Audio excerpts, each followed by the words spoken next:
Everybody clear? तो fuel cell के अंदर एक्चुअल में हम हाइड्रोजन को as a source of energy की तरह यूज करते हैं। और आपने पीछे पढ़ा होगा, आप मेरे चैप्टर को शुरू से पढ़ते आ रहे हैं, हाइड्रोजन फ्यूल की कैलोरीफिक वैल्यू सबसे ज्यादा देखी थी आपने, ठीक है? तो ये मत सोचना कि आपको भराना पड़ेगा, ठीक है? ये अच्छा खासा कैपेसिटी है इसकी, काफी दूर तक चलेगा इसका। सीधा हम लोगों ने पीछे भी कहीं पर हाइड्रोजन फ्यूल के बारे में नहीं पढ़ा था, लेकिन याद रखना हाइड्रोजन फ्यूल पे भी बहुत सारी बातें करनी। Green hydrogen, national hydrogen mission, और ग्रीन हाइड्रोजन पे तो वैसे भी 2023 में 2 क्वेश्चन पूछा गया है। अभी हम सिर्फ हाइड्रोजन फ्यूल को फ्यूल सेल के रेफरेंस में पढ़ रहे हैं, क्लियर? अभी हम हाइड्रोजन फ्यूल को अपने नेशनल हाइड्रोजन मिशन में पढ़ेंगे, ग्रीन हाइड्रोजन में पढ़ेंगे, पिंक हाइड्रोजन पढ़ेंगे, येलो हाइड्रोजन पढ़ेंगे, और कई चीजें और बताऊंगा, रुको अभी, ठीक है? अब समझ में आ गया हम लोग फ्यूल सेल को हाइड्रोजन फ्यूल सेल क्यों कहते हैं। Why? Because here the fuel is hydrogen as a source of energy. और दूसरी चीज ये भी समझ में आ गई कि हाइड्रोजन जो as a source of energy है भैया, इसकी कैलोरीफिक वैल्यू बहुत ज्यादा है, ये खत्म होने का नाम नहीं लेगा जल्दी, आप टेंशन मत लीजिए, क्योंकि इनडायरेक्टली मैंने आपको जीएसएलवी का एग्जाम्पल देकर 3,84,400 किलोमीटर तक की दूरी के बारे में बता दिया, चंद्रयान-3, ठीक है? जिसके बारे में हम लोग बात करेंगे स्पेस टेक्नोलॉजी में। रुक जाओ, आगे बढ़ते हैं। दूसरी चीज देखो, बैटरी जो होती है जनरली वो स्मॉल साइज के इलेक्ट्रिकल अप्लायंसेस के लिए प्रयोग में लाई जाती है। It is use for small size of electrical appliances. Battery जो होता है वो स्मॉल साइज के इलेक्ट्रिकल अप्लायंसेस के लिए प्रयोग में लाया जाता है। Small size of electrical appliances है ना, स्मॉल साइज के जो विद्युत उपकरण वगैरह होते हैं उनके लिए प्रयोग में लाया जाता है।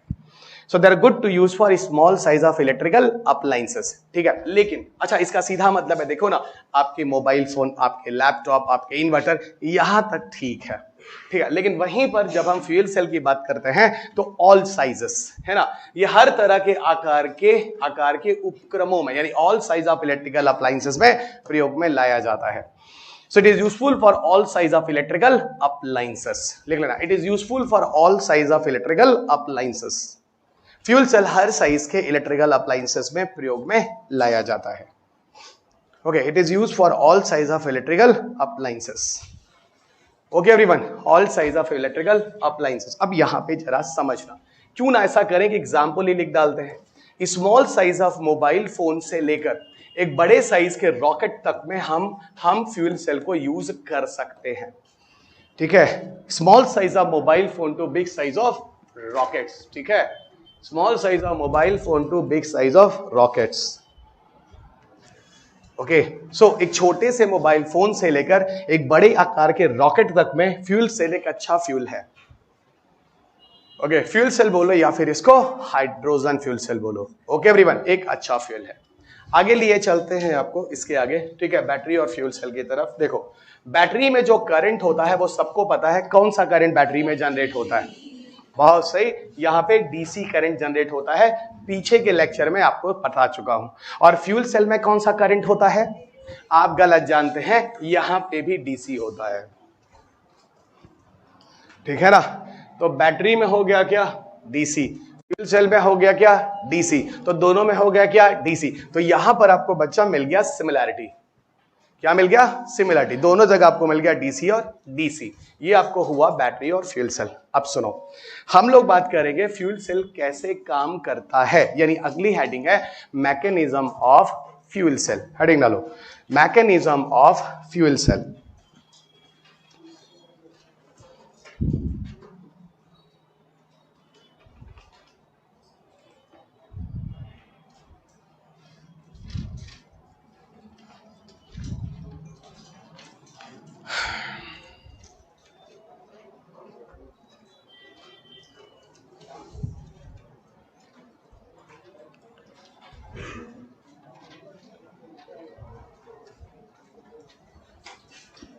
देखो, एक पिक्चर है जो मैं बना रहा हूं और जो आप मेरे साथ बनाएंगे, ठीक है?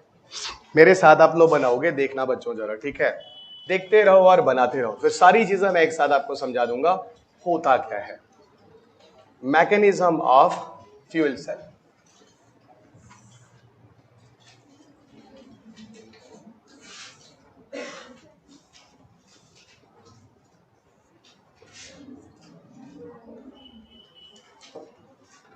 ये है जिसको हम कहते हैं एनएरोबिक चैम्बर। ये हो गया एनएरोबिक चैम्बर, ठीक है। इधर मैंने कह दिया देखो ये हो गया एरोबिक चैम्बर। देखो एनारोबिक चैम्बर का मतलब हो गया जिसमें ऑक्सीजन नहीं है, एरोबिक चैम्बर का मतलब है जिसमें ऑक्सीजन की एंट्री हो रही है, ठीक है। एक जिसमें ऑक्सीजन है, दूसरे में ऑक्सीजन नहीं है। यहां पर मैंने ले लिया, इस वाले जगह पे मैंने ले लिया एनोड को लगा दिया, ठीक है। यहां पर मैंने एक एनोड लगा दिया और यहां पर मैंने एक कैथोड लगा दिया। देखते जाना बच्चों, धीरे धीरे समझ में आ जाएगा।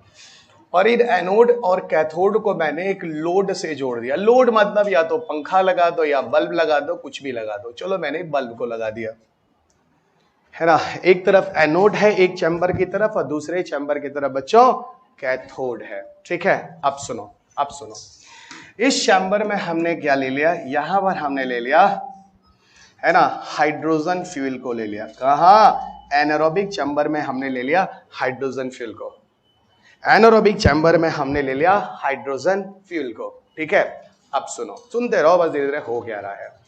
इन दोनों के बीच वाला जो चैम्बर है, यहां पर एक केमिकल भरा रहता है जिसको टेक्निकल भाषा में हम लोग इलेक्ट्रोलाइट्स कहते हैं,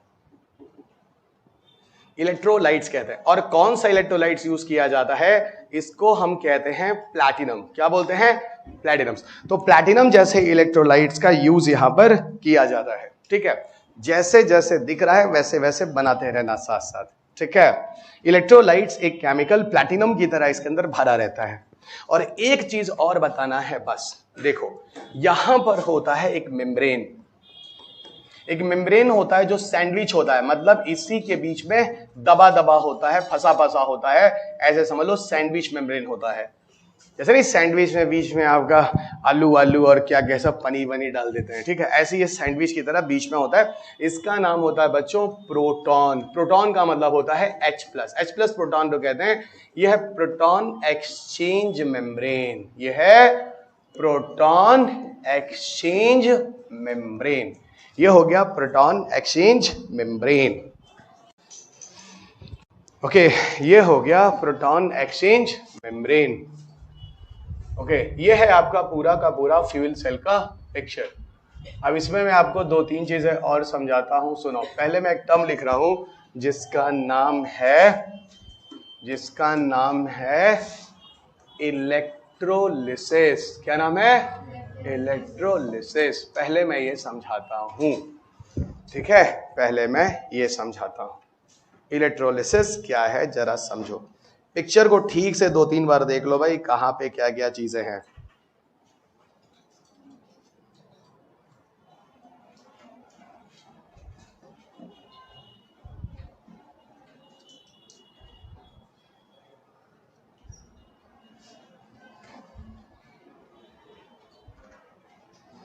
ओके, अब देखो बच्चों, पहले मैं यहां पे तुम लोग को समझाता हूं इलेक्ट्रोलिसिस का मतलब क्या होता है, क्योंकि इस पूरे के पूरे प्रोसेस में इलेक्ट्रोलिसिस को समझना बहुत ज्यादा जरूरी है। देखो ऐसा है, मेरे हाथ में एक ग्लास है और उस ग्लास में पानी है, ठीक है।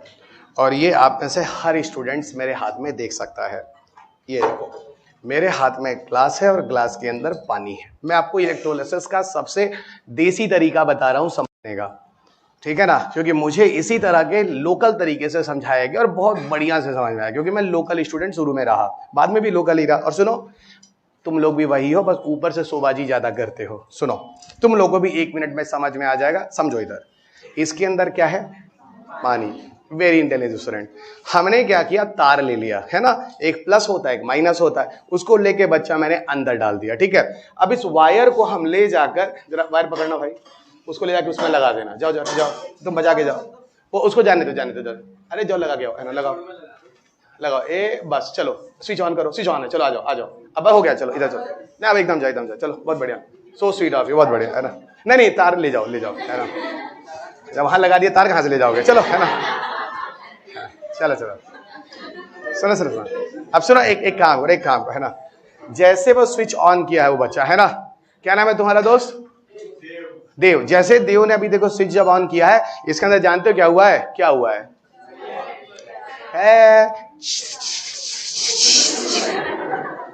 क्या हुआ है? क्या हुआ है? हाँ, अब समझो, ये जो चीज हुआ है ना, इसको जो तुम लोग बोले हो सही बोले, स्पार्किंग हुआ है। स्पार्किंग ना देसी भाषा में बोल रहे हैं, टेक्निकल भाषा में ये बोला जाता है बच्चा इलेक्ट्रोलिसिस हुआ है।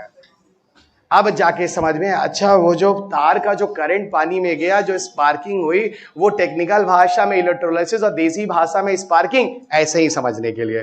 तो सर ये बताओ, जो स्पार्किंग हुई है जिसको हम इलेक्ट्रोलाइसिस कह रहे हैं, इसमें हुआ क्या है? हुआ ये है बच्चों, इधर देखो, जो वाटर मॉलिक्यूल है, जैसे ही इलेक्ट्रिक करंट मिला है, क्या मिला है? जैसे इलेक्ट्रिक करंट मिला, ये टूटा है H+ और इलेक्ट्रॉन माइनस में। ओहो, H+ और OH माइनस में। एक मिनट, H+ और OH माइनस में। अब कुछ लोग सोच रहे हैं सर ये तो हम लोग को 9th 10th में ऐसा कुछ पढ़ाया गया था। वाटर जब टूटता है तो H+ और OH माइनस में बदलता है, और इसको तोड़ने के लिए हमने क्या यूज किया? Electric current. और इस प्रोसेस को हमने क्या बोला? इलेक्ट्रोलिसिस। कितना खूबसूरत एग्जाम्पल मिला। ठीक है, अब सुनो, फिलहाल हमें समझना है क्या? Hydrogen fuel. क्यों? क्योंकि यहां पर कौन सा फ्यूल यूज हो रहा है, जल्दी बताओ? Hydrogen fuel. और हाइड्रोजन फ्यूल का इलेक्ट्रोलिसिस करने के लिए इसमें किसका यूज किया गया है? इलेक्ट्रोलाइट्स का।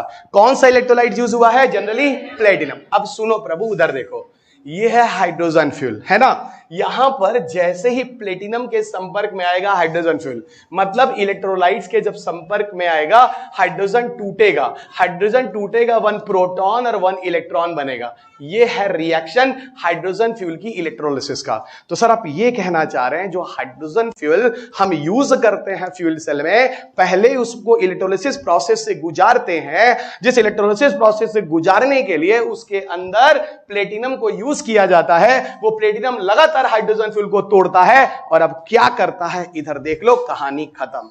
ये इसको तोड़ता है बच्चों, ये इसको तोड़ता है, और तोड़कर इसको बनाता है H+ और इलेक्ट्रॉन माइनस। सुनो, ये इसको लगातार तोड़ता रहेगा, H+ इलेक्ट्रॉन बनता रहेगा, ये लगातार हाइड्रोजन फ्यूल तोड़ता रहेगा, प्रोटॉन इलेक्ट्रॉन बनता रहेगा।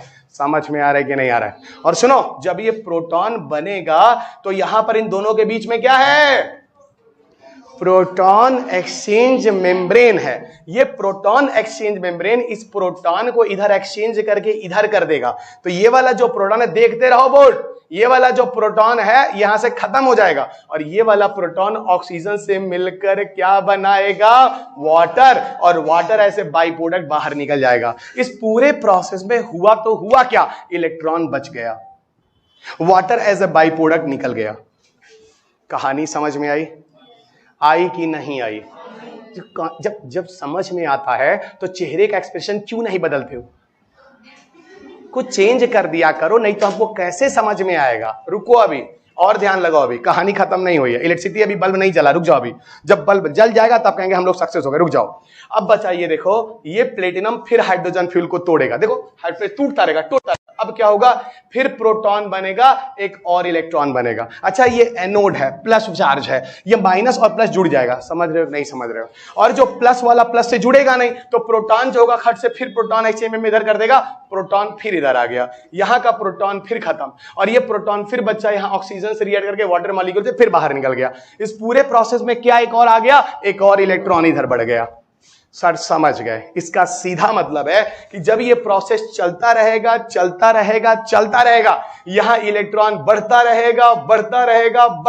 समझ में आ रहा है? इसका सीधा मतलब इस पूरे प्रोसेस में इधर की तरफ इलेक्ट्रॉन का नंबर बढ़ रहा है कि नहीं बढ़ रहा है?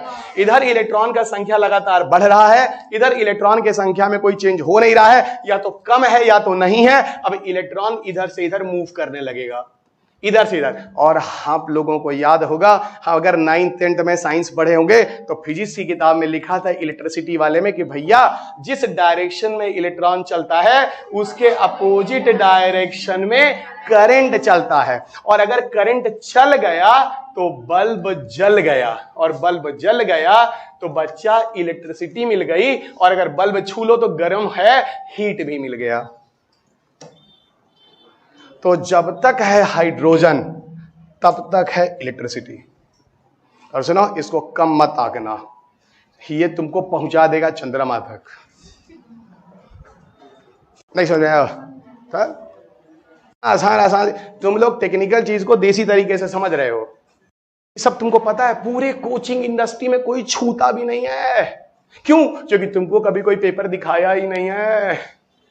दिखा देगा तब उसकी मजबूरी हो जाएगी, उसको पढ़ाना पड़ेगा। और हमारे साथ क्या, पहले दिन आते पहले हाथ में फेंक देते हैं क्वेश्चन पेपर, अब पकड़ो, भागने ना पाए हम, चिड़िया उड़ ना हो जाए कि 18 दिन पढ़ने के बाद पता चला चिड़िया उड़ गई, हाथ ही में नहीं आई। तो गेम खेले नहीं खेले बचपन में? चिड़िया उड़ उड़ी रही है आज तक, 6 अटेम्प्ट खत्म, उड़ी रही है अभी तक। अरे 25 अटेम्प्ट, क्या मतलब बेटे के साथ भी दोगे?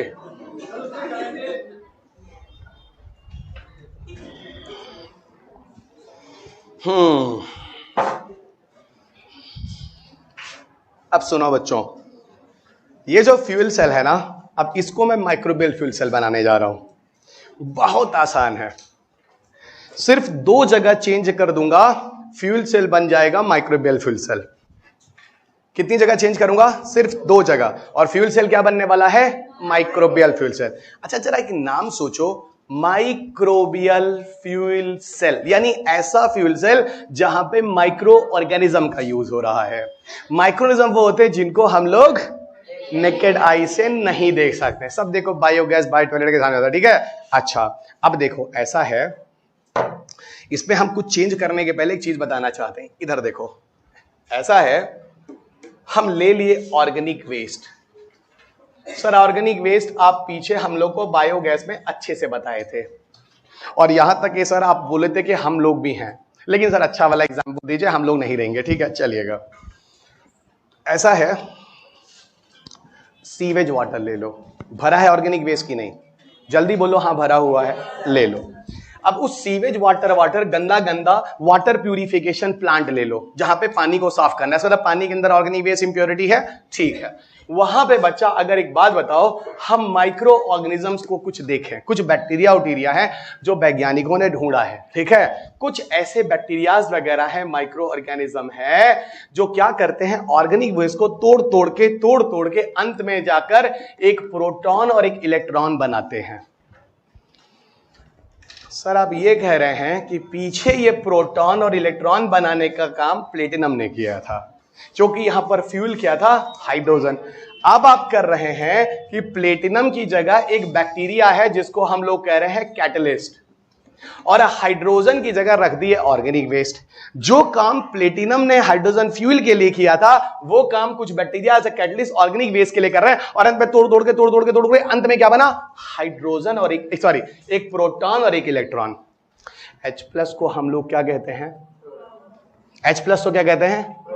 सब लोग कॉन्फिडेंस से बोलो, ठीक है? अब देखो ऐसा है, ये चीज आपको समझ में आ गया, ठीक है? तो इस इक्वेशन को पहले लिख लो। अब इसी इक्वेशन को लेकर हम लोग माइक्रोबियल फ्यूल सेल बता देते हैं। करना कुछ नहीं है, इस इक्वेशन को लिखकर, इस इक्वेशन को उठाकर फ्यूल सेल के अंदर चुपचाप, गांव में कहते हैं ना, गांव जाते हैं, टीप दीजिए, उठा के उस जगह पर रख दीजिए, अपने आप माइक्रोबियल फ्यूल सेल हो जाएगा, ठीक है? नहीं समझ आ रहा है? आ रहा है? अच्छा अब सुनो, इस बैक्टीरिया को हम लोग कह सकते हैं बच्चों हाइड्रोजन बनाने वाला बैक्टीरिया, ऑर्गेनिक वेस्ट को तोड़कर हाइड्रोजन बनाने वाला। तो एक काम करो, हम लोग ऐसे नाम यूज करते हैं, हाइड्रोजिनेटिंग बैक्टीरिया, यानी ऐसा बैक्टीरिया जो हाइड्रोजन प्रोड्यूस करता है। तो हाइड्रोजन प्रोड्यूस करने वाले बैक्टीरिया को क्या बोलोगे? हाइड्रोजिनेटिंग बैक्टीरिया, ठीक है? हाइड्रोजिनेटिंग बैक्टीरिया, ठीक है? अब हम तुम लोगों को लिए चलते हैं बच्चों फ्यूल सेल की तरफ, और सुनो, सिर्फ 2 जगह मैं चेंज करूंगा और ये बन जाएगा माइक्रोबियल फ्यूल सेल। और आज तुम लोगों को, आज के लेक्चर में एक चीज तुम लोग को अभी दिख जाएगा, तुम्हारा 2023 का क्वेश्चन। अब सोच रहे सर कौन सा 2023 वाला क्वेश्चन? माइक्रो ऑर्गेनिज्म का यूज फ्यूल के प्रोडक्शन के लिए होता है, माइक्रो ऑर्गेनिजम्स का उपयोग फ्यूल के प्रोडक्शन के लिए होता है।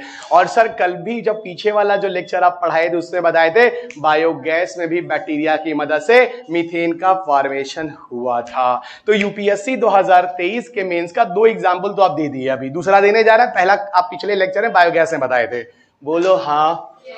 अच्छा अब सुनो, इधर आओ बच्चों, हम आते हैं पीछे की तरफ और सुनो, एकदम stop writing and see here, कुछ नहीं, अंत में फोटो खींच लेना। देखो इस हाइड्रोजन फ्यूल की जगह हमने दिया काट और लिख दिया बच्चा यहां पर ऑर्गेनिक वेस्ट, है ना, ले लिया हमने sewage waste, water treatment plant, कोई भी ऑर्गेनिक वेस्ट है। और बच्चों यहां हमने ले लिया प्रभु इसकी जगह चुपचाप बैक्टीरिया, और बैक्टीरिया का मतलब हो गया क्या, कैटलिस्ट। यहां ले लिया क्या, कैटलिस्ट। अब क्या करेगा, कुछ नहीं, बैक्टीरिया जाएगा, ऑर्गेनिक वेस्ट तोड़ेगा, H+ और इलेक्ट्रॉन बनाएगा, ये लगातार ये करता रहेगा, प्रोटॉन उधर जाता रहेगा, इलेक्ट्रॉन यहां बचता रहेगा, फिर वही इलेक्ट्रॉन इधर फ्लो कर जाएगा, करंट उधर चला जाएगा, बल्ब ऑन हो जाएगा, सब कुछ वैसा ही होने वाला है। और माइक्रो ऑर्गेनिजम्स की मदद से पूरा फ्यूल सेल काम करेगा, यही है माइक्रोबियल फ्यूल सेल। बताओ यूपीएससी मेंस पीटी 2012 का क्वेश्चन 2023 में 11 साल बाद मेंस में आया, फिर भी लोग इसको करंट अफेयर्स बोलते हैं। 11 साल बाद बकलोले हैं सब।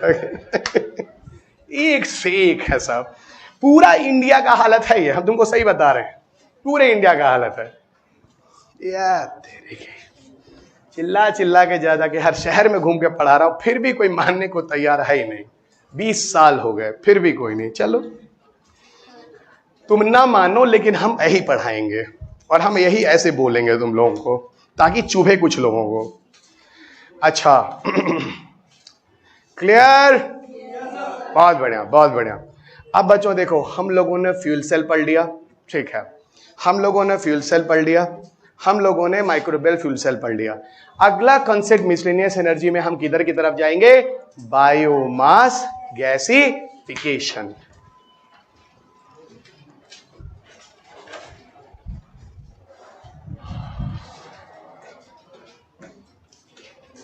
आ जाओ बच्चों, अगला टॉपिक है बायोमास गैसिफिकेशन, है ना, बायोमास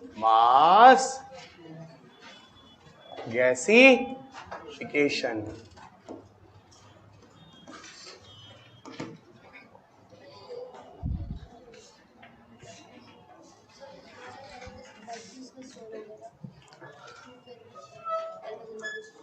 नहीं, फ्यूल सेल पूरा अलग है, ये लगातार एनर्जी बनाता रहेगा, यूज करती रहो, इसमें स्टोर करने का कोई कहानी नहीं है। स्टोर करना बैटरी में होता है, इसमें स्टोर करने की क्या जरूरत है, इसमें लगातार बनकर यूज होता रहेगा। हर जगह यूज कर सकते हैं, जहां बनाएंगे चलता रहेगा, वो 30 साल तक चल रहा है, टेंशन न लो तुम। तो स्टोर करने की जरूरत क्या, वो हमेशा चल रहा है। तब अभी ऐसा कोई एग्जाम्पल नहीं है जो मैं आपको प्रैक्टिकली दे पाऊं। ये रिसर्च लेबर पर फ्यूल सेल चल रहा है, अभी चलने दो, पर क्वेश्चन में कई बार चल गया, ये क्वेश्चन आ गया, ठीक है, ये भविष्य की चीजें हैं, ठीक है। अब सुनो, बायोमास गैसिफिकेशन क्या है, ठीक है। हाँ, चंद्रयान में बच्चा हम फ्यूल सेल नहीं रखे हैं, चंद्रयान में फ्यूल सेल वाला फ्यूल हाइड्रोजन रखे हैं, उसको क्रायोजेनिक इंजन वाला हाइड्रोजन रखे हैं, वो फ्यूल सेल नहीं है, वो दूसरे तरीके से काम करेगा, अभी तुम छोड़ दो। हम ये बता रहे हैं कि फ्यूल सेल वाला हाइड्रोजन फ्यूल सेल में भी है, और हाइड्रोजन फ्यूल एक इंजन क्रायोजेनिक में भी है। मतलब हाइड्रोजन की इतनी एनर्जी है, ठीक है ना, हाइड्रोजन को कई तरीके से अलग अलग तरीके से यूज कर सकते हैं, वो अभी और आगे क्लियर हो जाएगा। अभी मैं तुमको green hydrogen, pink hydrogen, blue hydrogen, yellow hydrogen, ये सब भी बताऊंगा, रुको अभी।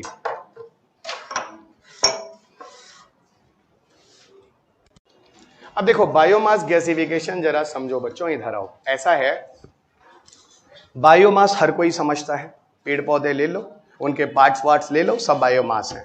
चलो लगे हाथ तो हम कुछ एग्जांपल्स लिख देते हैं, जो मुझे फोकस करना है इस पूरे कंसेप्ट को समझाने के लिए, क्योंकि उसी कंसेप्ट को देखकर यूपीएससी इस पर बार बार क्वेश्चन पूछा। 13 साल में 4 क्वेश्चन इस पर आ चुका है, 3 से 4 क्वेश्चन आ चुका है, ठीक है। हर बार आप करंट अफेयर्स बोले हैं, आगे भी आएगा 13 साल में 3-4 क्वेश्चन, फिर आप करंट बोलेंगे, मुझे पता है, लेकिन फिर भी मैं पढ़ाऊंगा, ठीक है। 10 साल बाद भी ये क्वेश्चन आएगा, आज ही पढ़ लो। बायोमास, बहुत सारे एग्जाम्पल मैं आपको बायोमास के समझाता हूं बच्चों। पहला, अच्छा एक बात बताओ, अगर मैं बैगेज लिख लूं तो, अब ये सर बैगेज क्या होता है? अरे भाई, जो गन्ना होता है, शुगरकेन, उसकी जो खोई बच जाती है। मैं थोड़ा यूपी का रहने वाला हूं, हमारे साइड में हिंदी भाषा में इसको खोई बोलते हैं। गन्ने का जो स्टेम होता है, जूस निकालने के बाद जो बच जाता है उसको बैगेज इंग्लिश में बोलते हैं, हमारी जगह पे हिंदी में खोई बोलते हैं। तमिलनाडु वगैरह में अभी ध्यान नहीं आ रहा, मैं रहकर आया अभी क्लास लेकर, वो भी ध्यान नहीं आ रहा। कर्नाटका वाला भी नाम नहीं आ रहा, बच्चे कुछ बताए थे, ठीक है, बड़ा अलग नाम है ना, यूज टू नहीं है, चलेगा। तो सर समझ में आ गया, बैगेज एक तरह का बायोमास है। नई बात समझ में आई। शुगर केन का जूस निकलने के बाद जो स्टेम का पार्ट बचा वो क्या है? बायोमास है, मतलब कचड़ा समझो, है ना, बायो वाला। अच्छा, और सुनो, राइस हस्क जानते हो? अरे धान की भूसी भूसी बोलते हैं हिंदी में, है ना, राइस हस्क कह लो। अच्छा, जो बाहर का छिलका बिलका। अच्छा, और सुनो, कोकोनट का क्वायर, अरे बाहर वाला नहीं, ब्राउन वाला जोर जोर से निकालते हो एनर्जी दे देके, कोकोनट क्वायर, ठीक है। और सुनो, छोड़ो, दिल्ली में तो मारे हो कचड़ा करके परेशान करके रख दियो, स्टबल। अब सर स्टबल क्या होता है? अरे भैया हिंदी में पराली बोलते हैं। अरे तुम्हारे पेपर में इन्वायरमेंट का पराली पॉल्यूशन तो यूपीएससी मेंस का क्वेश्चन है, आज से 4-5 साल पहले इन्वायरमेंट का क्वेश्चन पूछा गया स्टबल बर्निंग से, ठीक है। और छोड़ो स्टबल बर्निंग का, तो 2022 में पीटी में क्वेश्चन पूछा गया है कि बायोमास के जलने से कौन कौन सा पॉल्यूशन निकलता है, और पॉल्यूशन में वो CO2 NOx नाम नहीं दिए थे, वो सब मीथेन और ओजोन टाइप का एग्जाम्पल दिए थे जो आपके सर के ऊपर था। आप वो सब एग्जाम्पल पढ़ते ही नहीं है। किताब पढ़िएगा इन्वायरमेंट वाली, आपको कोई रिकमेंड करे या ना करे, चुपचाप वही पढ़िएगा, हम साफ साफ बोल रहे हैं, नहीं तो आप जानिए आपकी किस्मत। और सुनो, और क्या, ऐसे बहुत सारे बायोमास, अब नाम लिखेंगे अब 1 घंटा, समझ जाइए, 2-4 आपको बता दिया, चलिएगा। तो सर आप ये करना चाह रहे हैं कि ये सारे जो बायोमासेस हैं ये मैसिव इन्वायरमेंटल पोल्यूशन करते हैं, अगर हम इनको ले जाकर सीधे इनका ओपन बर्निंग कर दें तो खुले में ले जाएं, केरोसिन लें, छिड़कें खेत में और चुपचाप माचिस लगा दें, आग लगा दें। इसको हम कहते हैं ओपन बर्निंग, खुल्लम खुल्ला जलना। और ऐसे केस में massive and massive environmental pollution होता है। और स्टबल का तो हम तुमको एक लाइन में और बता देते हैं। विंटर का जब टाइम आता है ना, जब दिवाली वाला टाइम आता है, इधर होते हैं पटाखे और उधर होते हैं पराली, दोनों मिलकर दिल्ली का कर देते हैं नाक बंद। सुबह लोग चलते हैं, टहलते हैं, हार्ट अटैक हो जाता है, कार्डियक स्ट्रोक होता है, भगवान को प्यारे हो जाते हैं। इस लेवल पर स्मॉग की कंडीशन दिल्ली में बढ़ चुकी होती है। और हम भी सोचते हैं दिल्ली में क्यों है, तो हम भी कोशिश करते हैं कि विंटर में दिल्ली से निकलने बाहर ही बाहर क्लास लें, जहां बाहर में पोल्यूशन नहीं है। समझ के बाद, और उस समय हवा का भी चलना दिल्ली में काफी कम हो जाता है, तो जो पोल्यूशन होता है यहाँ पे बढ़िया बढ़िया सस्पेंड करता है, अगल बगल रहता है काफी दिन तक, और खूब कार्डियक स्ट्रोक उस समय चल रहे होते। मॉर्निंग में तो यहां तक कि सरकार बोलती थी भैया घर के बुजुर्गों को किसी को ना निकलने दो, ना तुम जाओ, ना तो मास्क लगा के जाओ, कुछ पता नहीं है कौन आएगा कौन नहीं आएगा। कार्डियक स्ट्रोक के केसेस बहुत कॉमन हो जाते हैं, क्योंकि सुबह के समय बच्चा होता है फॉग, और स्मोक के साथ फॉग मिलकर बनाता है स्मॉग, और स्मॉग होता है एक तरह का सेकेंडरी पॉल्यूटेंट। पढ़ना पॉल्यूशन वाले चैप्टर में 14वें चैप्टर में जा घुसना, प्राइमरी सेकेंडरी पॉल्यूटेंट में ट्रोपोस्फेरिक ओजोन, परस्टिल स्टिल नाइट्रेट, ये सब बहुत बढ़िया से लिखा है। 10 भी आपका इन्वायरमेंट का क्वेश्चन हम साफ साफ बता रहे हैं, पढ़ो ना जानो तुम्हारी किस्मत, हम तो सब लिख दिए किताबों में बढ़िया से। अच्छा क्लियर हो गया? ये है बच्चा डायरेक्ट बर्निंग। अब सुनो, डायरेक्ट बर्निंग बहुत खतरनाक है, ठीक है ना। यही सब। पराली क्या होती है, स्टबल क्या होता है? स्टबल क्या होता है बच्चा, जो खेत वेत में जब पेड़ पौधा निकल के सीरियल उरियल निकालने के बाद जो बच जाता है, उसको उसके बाद जो वहां बच जाता है ना, वो सब उसका वेस्ट है, उसी को स्टबल कहते हैं। जो नहीं ऊपर की चीज निकाले, जो खूटी बच जाती है, उसको स्टबल कहा जाता है। अब क्या किया जाए उसका?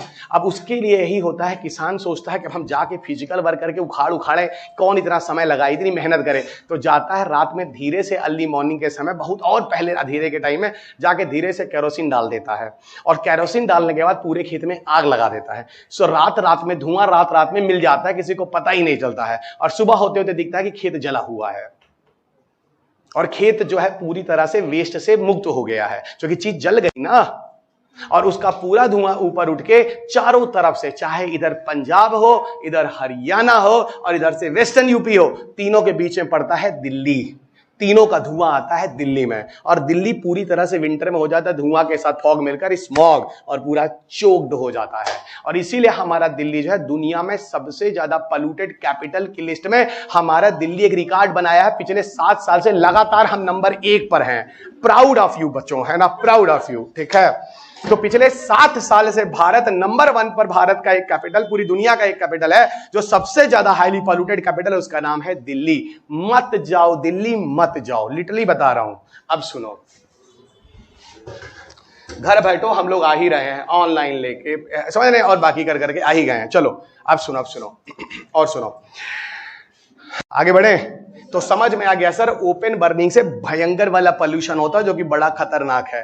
तो सर अब बायोमास गैसिफिकेशन क्या है? बायोमास गैसिफिकेशन, पहले तो मैं बोल देता हूं, ये सस्टेनेबल मेथड है। सर आप जैसे ही सस्टेनेबल बोले, सारी कहानी समझ में आ गई। इससे ना तो आज को प्रॉब्लम और इससे ना तो फ्यूचर को प्रॉब्लम। सस्टेनेबल डेवलपमेंट का मतलब क्या होता है? एक ऐसा डेवलपमेंट जिससे ना तो आज आप कोई प्रॉब्लम क्रिएट कर रहे हो, ना तो फॉर द कमिंग फ्यूचर, दोनों सुरक्षित है। तो डेफिनेटली बायोमास गैसिफिकेशन एक सस्टेनेबल मेथड है for the utilization of biomass. नहीं समझ में आ रही बात? It is a sustainable method, पहले तो यही हम लिखा देते हैं, ये एक सस्टेनेबल मेथड है बायोमास के उपयोग में लाने के लिए, ठीक है। It is a sustainable method for the utilization of biomass. Biomass को प्रयोग में लाने का एक सबसे सस्टेनेबल तरीका है, ठीक है। बायोमास को प्रयोग में लाने का सबसे सस्टेनेबल तरीका है। So sustainable method for utilization of biomass. अच्छा, अब आप पूछोगे सर क्या करते हैं? सुनो क्या करते हैं, मैं इसको थियरी के फॉर्म में थोड़ा समझाता हूं। सुनो, ऐसा करो, ये सारा का सारा आपको मिल गया बायोमास, और भी इस तरह के बहुत सारे हैं। आप एक काम करो, इन बायोमास को, है ना, बायोमास को हम लोग क्या करेंगे, एक क्लोज कंटेनर के अंदर ले लेंगे। कहां लेंगे? क्लोज्ड कंटेनर के अंदर। अब अगर कंटेनर पूरी तरह से बंद होगा, इसका सीधा मतलब है कि अंदर ऑक्सीजन एब्सेंट है। अरे भाई, अगर कंटेनर बंद है तो अंदर कुछ गैस जा ही नहीं रहा है ना, और उस कंटेनर के अंदर क्या रखे हो? बायोमास। अभी समझ जाओगे। और क्लोज कंटेनर के अंदर मतलब एब्सेंस ऑफ ऑक्सीजन में, है ना, एब्सेंस ऑफ ऑक्सीजन में हम क्या कर रहे हैं, उस कंटेनर को बहुत ज्यादा, कितना? बहुत, सी मेरा एक्सप्रेशन देखो, बहुत ज्यादा, है ना, सुनो, बहुत ज्यादा टेम्परेचर है ना, तो burning at very high temperature, देखो अभी, burning at very high temperature. बच्चा, burning at very high temperature को हम लोग कहते हैं पायरोलिसिस प्रोसेस से गुजारते हैं। देखो, पायरो का मतलब होता है हाई टेम्परेचर, लिसिस का मतलब होता है ब्रेकडाउन होना। तो हाई टेम्परेचर के ब्रेकडाउन होने को टेक्निकल भाषा में क्या बोलोगे? Pyrolysis process. तो सर आप ये कह रहे हैं कि हम बायोमास, जो भी बहुत सारा बोले, उस बायोमास को एक क्लोज कंटेनर में लेकर बहुत ज्यादा हाई टेम्परेचर पर जलाते हैं, उस प्रोसेस को पायरोलिसिस कहते हैं। और इस पूरे प्रोसेस में करने के बाद जो चीज रिजल्ट आता है भैया, वो कमाल की चीज होती है, ठीक है। इतनी कमाल की चीज होती है, वो एक स्माइली बनता है, बहुत प्यारा वाला, ठीक है। ये 2 दांत भी निकला है। इसका रिजल्ट मैं आपको पूरे प्रोसेस में बताता हूं। नहीं समझ में आई बात? इसका प्रोसेस मैं आपको अभी थोड़ी देर बाद समझाता हूं कैसे होता है, लेकिन ये चीज जरूर समझ में आ गई। इस पूरे प्रोसेस में क्या करते हैं, हम किसी बायोमास को किसी कंटेनर के अंदर लेकर, है ना, एकदम कंटेनर बंद है, उसके अंदर बायोमास पड़ा है, बाहर से उसको बहुत ज्यादा टेम्परेचर पे आग लगाते हैं, जलाते हैं, कंटेनर के अंदर चीज सूखती है, अंदर जलती है, नहीं सब कुछ क्लोज कंटेनर के अंदर। और इस पूरे प्रोसेस को हम कहते हैं बायोमास गैसिफिकेशन। इसमें कोई ऐसा धुआं नहीं है जो खुले खुल्लम निकले और जाके पूरा आप लोगों का दम घोटे, ठीक है। अब इस चीज को मैं आपको समझाता हूं, ये प्रोसेस कैसे होता है। खेत को कैसे ढकेंगे? अरे खेत में नहीं कर रहे हैं, हम कह रहे हैं तुम्हारा खेत जो है उसको काट के हमको दे दो, हम तुमको अभी बिजली दे देंगे। जो बचा हुआ है उसको कैसे काटेंगे? अरे ले आओ ना काट के, नहीं काटोगे तो सरकार जाएगी मशीन से काट के ले आएगी। एक गेहूं काट दिया, उसके नीचे का बचा वो नहीं काट पाया, इसलिए नहीं काटा, फिर कैसे काटेगा?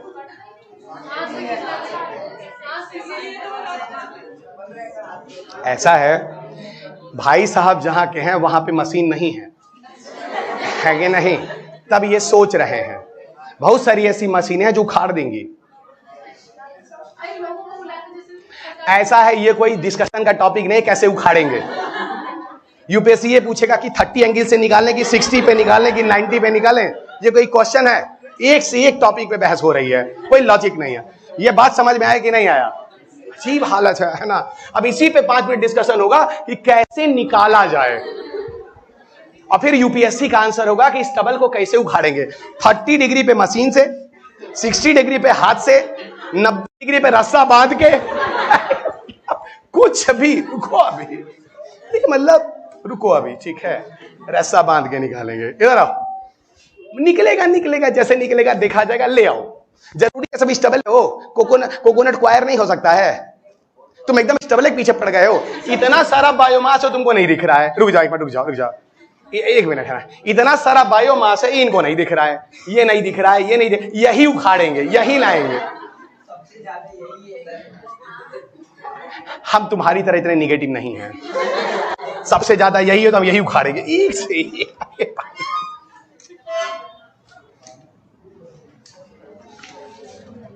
यहाँ स्टेबल उखाड़ना नहीं है, यहाँ बायोमास गैसिफिकेशन समझना, उखाड़ लेना जैसे मन करेगा। इधर आओ, इधर आओ। बायोमास गैसिफिकेशन देखो बच्चों, इस बात पे डिस्कशन हो रहा है कैसे उखाड़े। इधर ये देखो, ये बहुत बढ़िया एक पिक्चर बन रहा है और ये हमारा एक इनलेट है, ठीक है। इस पिक्चर में आपको बहुत सारी चीजें मिलने, बनाते रहेगा साथ, है ना, और ना बन पाए तो लास्ट में फोटो तो ये खींच लीजिएगा, ठीक है। हम साथ साथ बोलते रहेंगे, चुपचाप सुनते रहे, कोई बातचीत करेगा नहीं, मैं फेंक फाक दूंगा, बता रहा हूं। बहुत टेक्निकल चीज है, एकदम दिमाग लगाए यहाँ पे। ये इनलेट है, इनलेट है जहां से बायोमास अंदर जा रहा है, ठीक है। ये कंटेनर है, ये देखो ये कंटेनर है, और ये कंटेनर बच्चा पूरी तरह से बंद है ना, ये पूरी तरह से बंद है, एकदम क्लोज्ड है, एकदम क्लोज्ड कंटेनर है, एकदम ये देखो बंद है।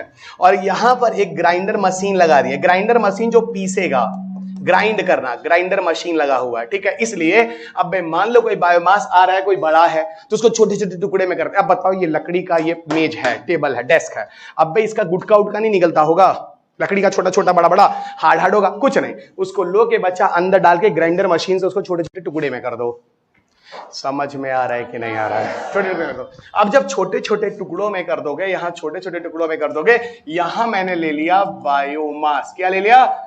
बायोमास, ठीक है, बायोमास। अब सुनो क्या होगा। अब हम क्या कर रहे हैं, इसको बहुत ज्यादा टेम्परेचर से जलाने जा रहे हैं। ये देखो, ये देखो, ये हम बच्चा बहुत ज्यादा टेम्परेचर से जला रहे हैं, ठीक है, हीट दे रहे हैं। अब क्या किया जाए, कुछ ना करो, एलपीजी ले लो। एलपीजी जानते हो? अरे एलपीजी सिलेंडर ले लो, ठीक है, और यहां पर इसको कर दो क्या? पायरोलिसिस। तो सर आप कहना क्या चाह रहे हैं? हम ये कहना चाह रहे हैं 400-500 डिग्री सेल्सियस टेम्परेचर में इस डब्बे को बाहर से गर्म करो। तो सर बात तो सही है, एक क्लोज्ड कंटेनर के अंदर। और एक बात और सुनो, यहां देखो, इधर देखो, कंटेनर जब क्लोज है तो कोई ऑक्सीजन तो अंदर आ नहीं रहा है, यानी सीधा मतलब है हम किसी क्लोज्ड कंटेनर के अंदर अधिक टेम्परेचर पर हम क्या कर रहे हैं, बायोमास को जला रहे हैं। अब क्या हुआ था आप लोग यहां देखो बच्चों, इसमें देखो क्या हुआ था। ये देखो यहां हम क्या किए हैं, किसी बायोमास को किसी क्लोज्ड कंटेनर के अंदर एब्सेंस ऑफ ऑक्सीजन में बहुत ज्यादा टेम्परेचर पर जला रहे हैं। अब जरा इधर आओ, क्या वही हुआ है कि नहीं हुआ है? जो मैंने थियरी लिखाई थी, अब मैं उसको पिक्चर देके बना रहा हूं, कहीं पर कोई कंफ्यूजन नहीं होना चाहिए, ठीक है। अब सुनो, लेकिन सर यहां पे एलपीजी जला रहे हैं तो हम लोग एलपीजी फूंक रहे हैं? नहीं फूंक रहे हैं, अभी रुको, 5 मिनट दो, अभी हम बचा लेंगे, रुक जाओ थोड़ी देर अभी जलने दो, ठीक है। अब जरा बच्चों यहां देखो, जब ये बायोमास जलेगा तो यहां से बायोमास और डालते रहो, और बायोमास जल जल के बच्चा उसका राख निकलता रहेगा। इसको हमने कहा देखो ऐश कंटेंट निकलता रहेगा, और यहां पे बायोमास जल जल के कुछ आगे बढ़ेगा। क्या आगे बढ़ेगा, उस पे बात करनी है। बात समझ में आ रही है कि नहीं आ रही है? आ रही है ना? समझो बच्चों,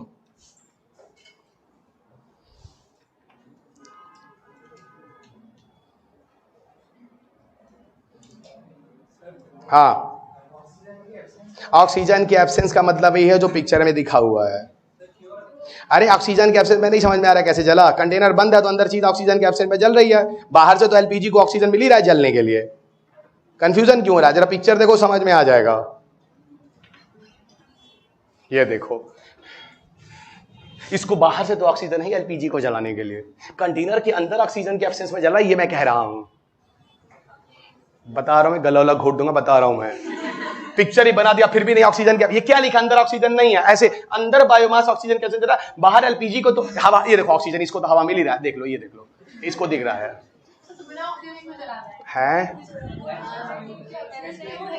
अभी रिजल्ट पे मिलेगा ना, पहले ही हम बता दें कि काजोल मर्डर की है, सस्पेंस बाद में बताएंगे ना। अब हम मूवी देखने जा रहे हैं, अब मूवी सस्पेंस वाली पहले ही बता दें।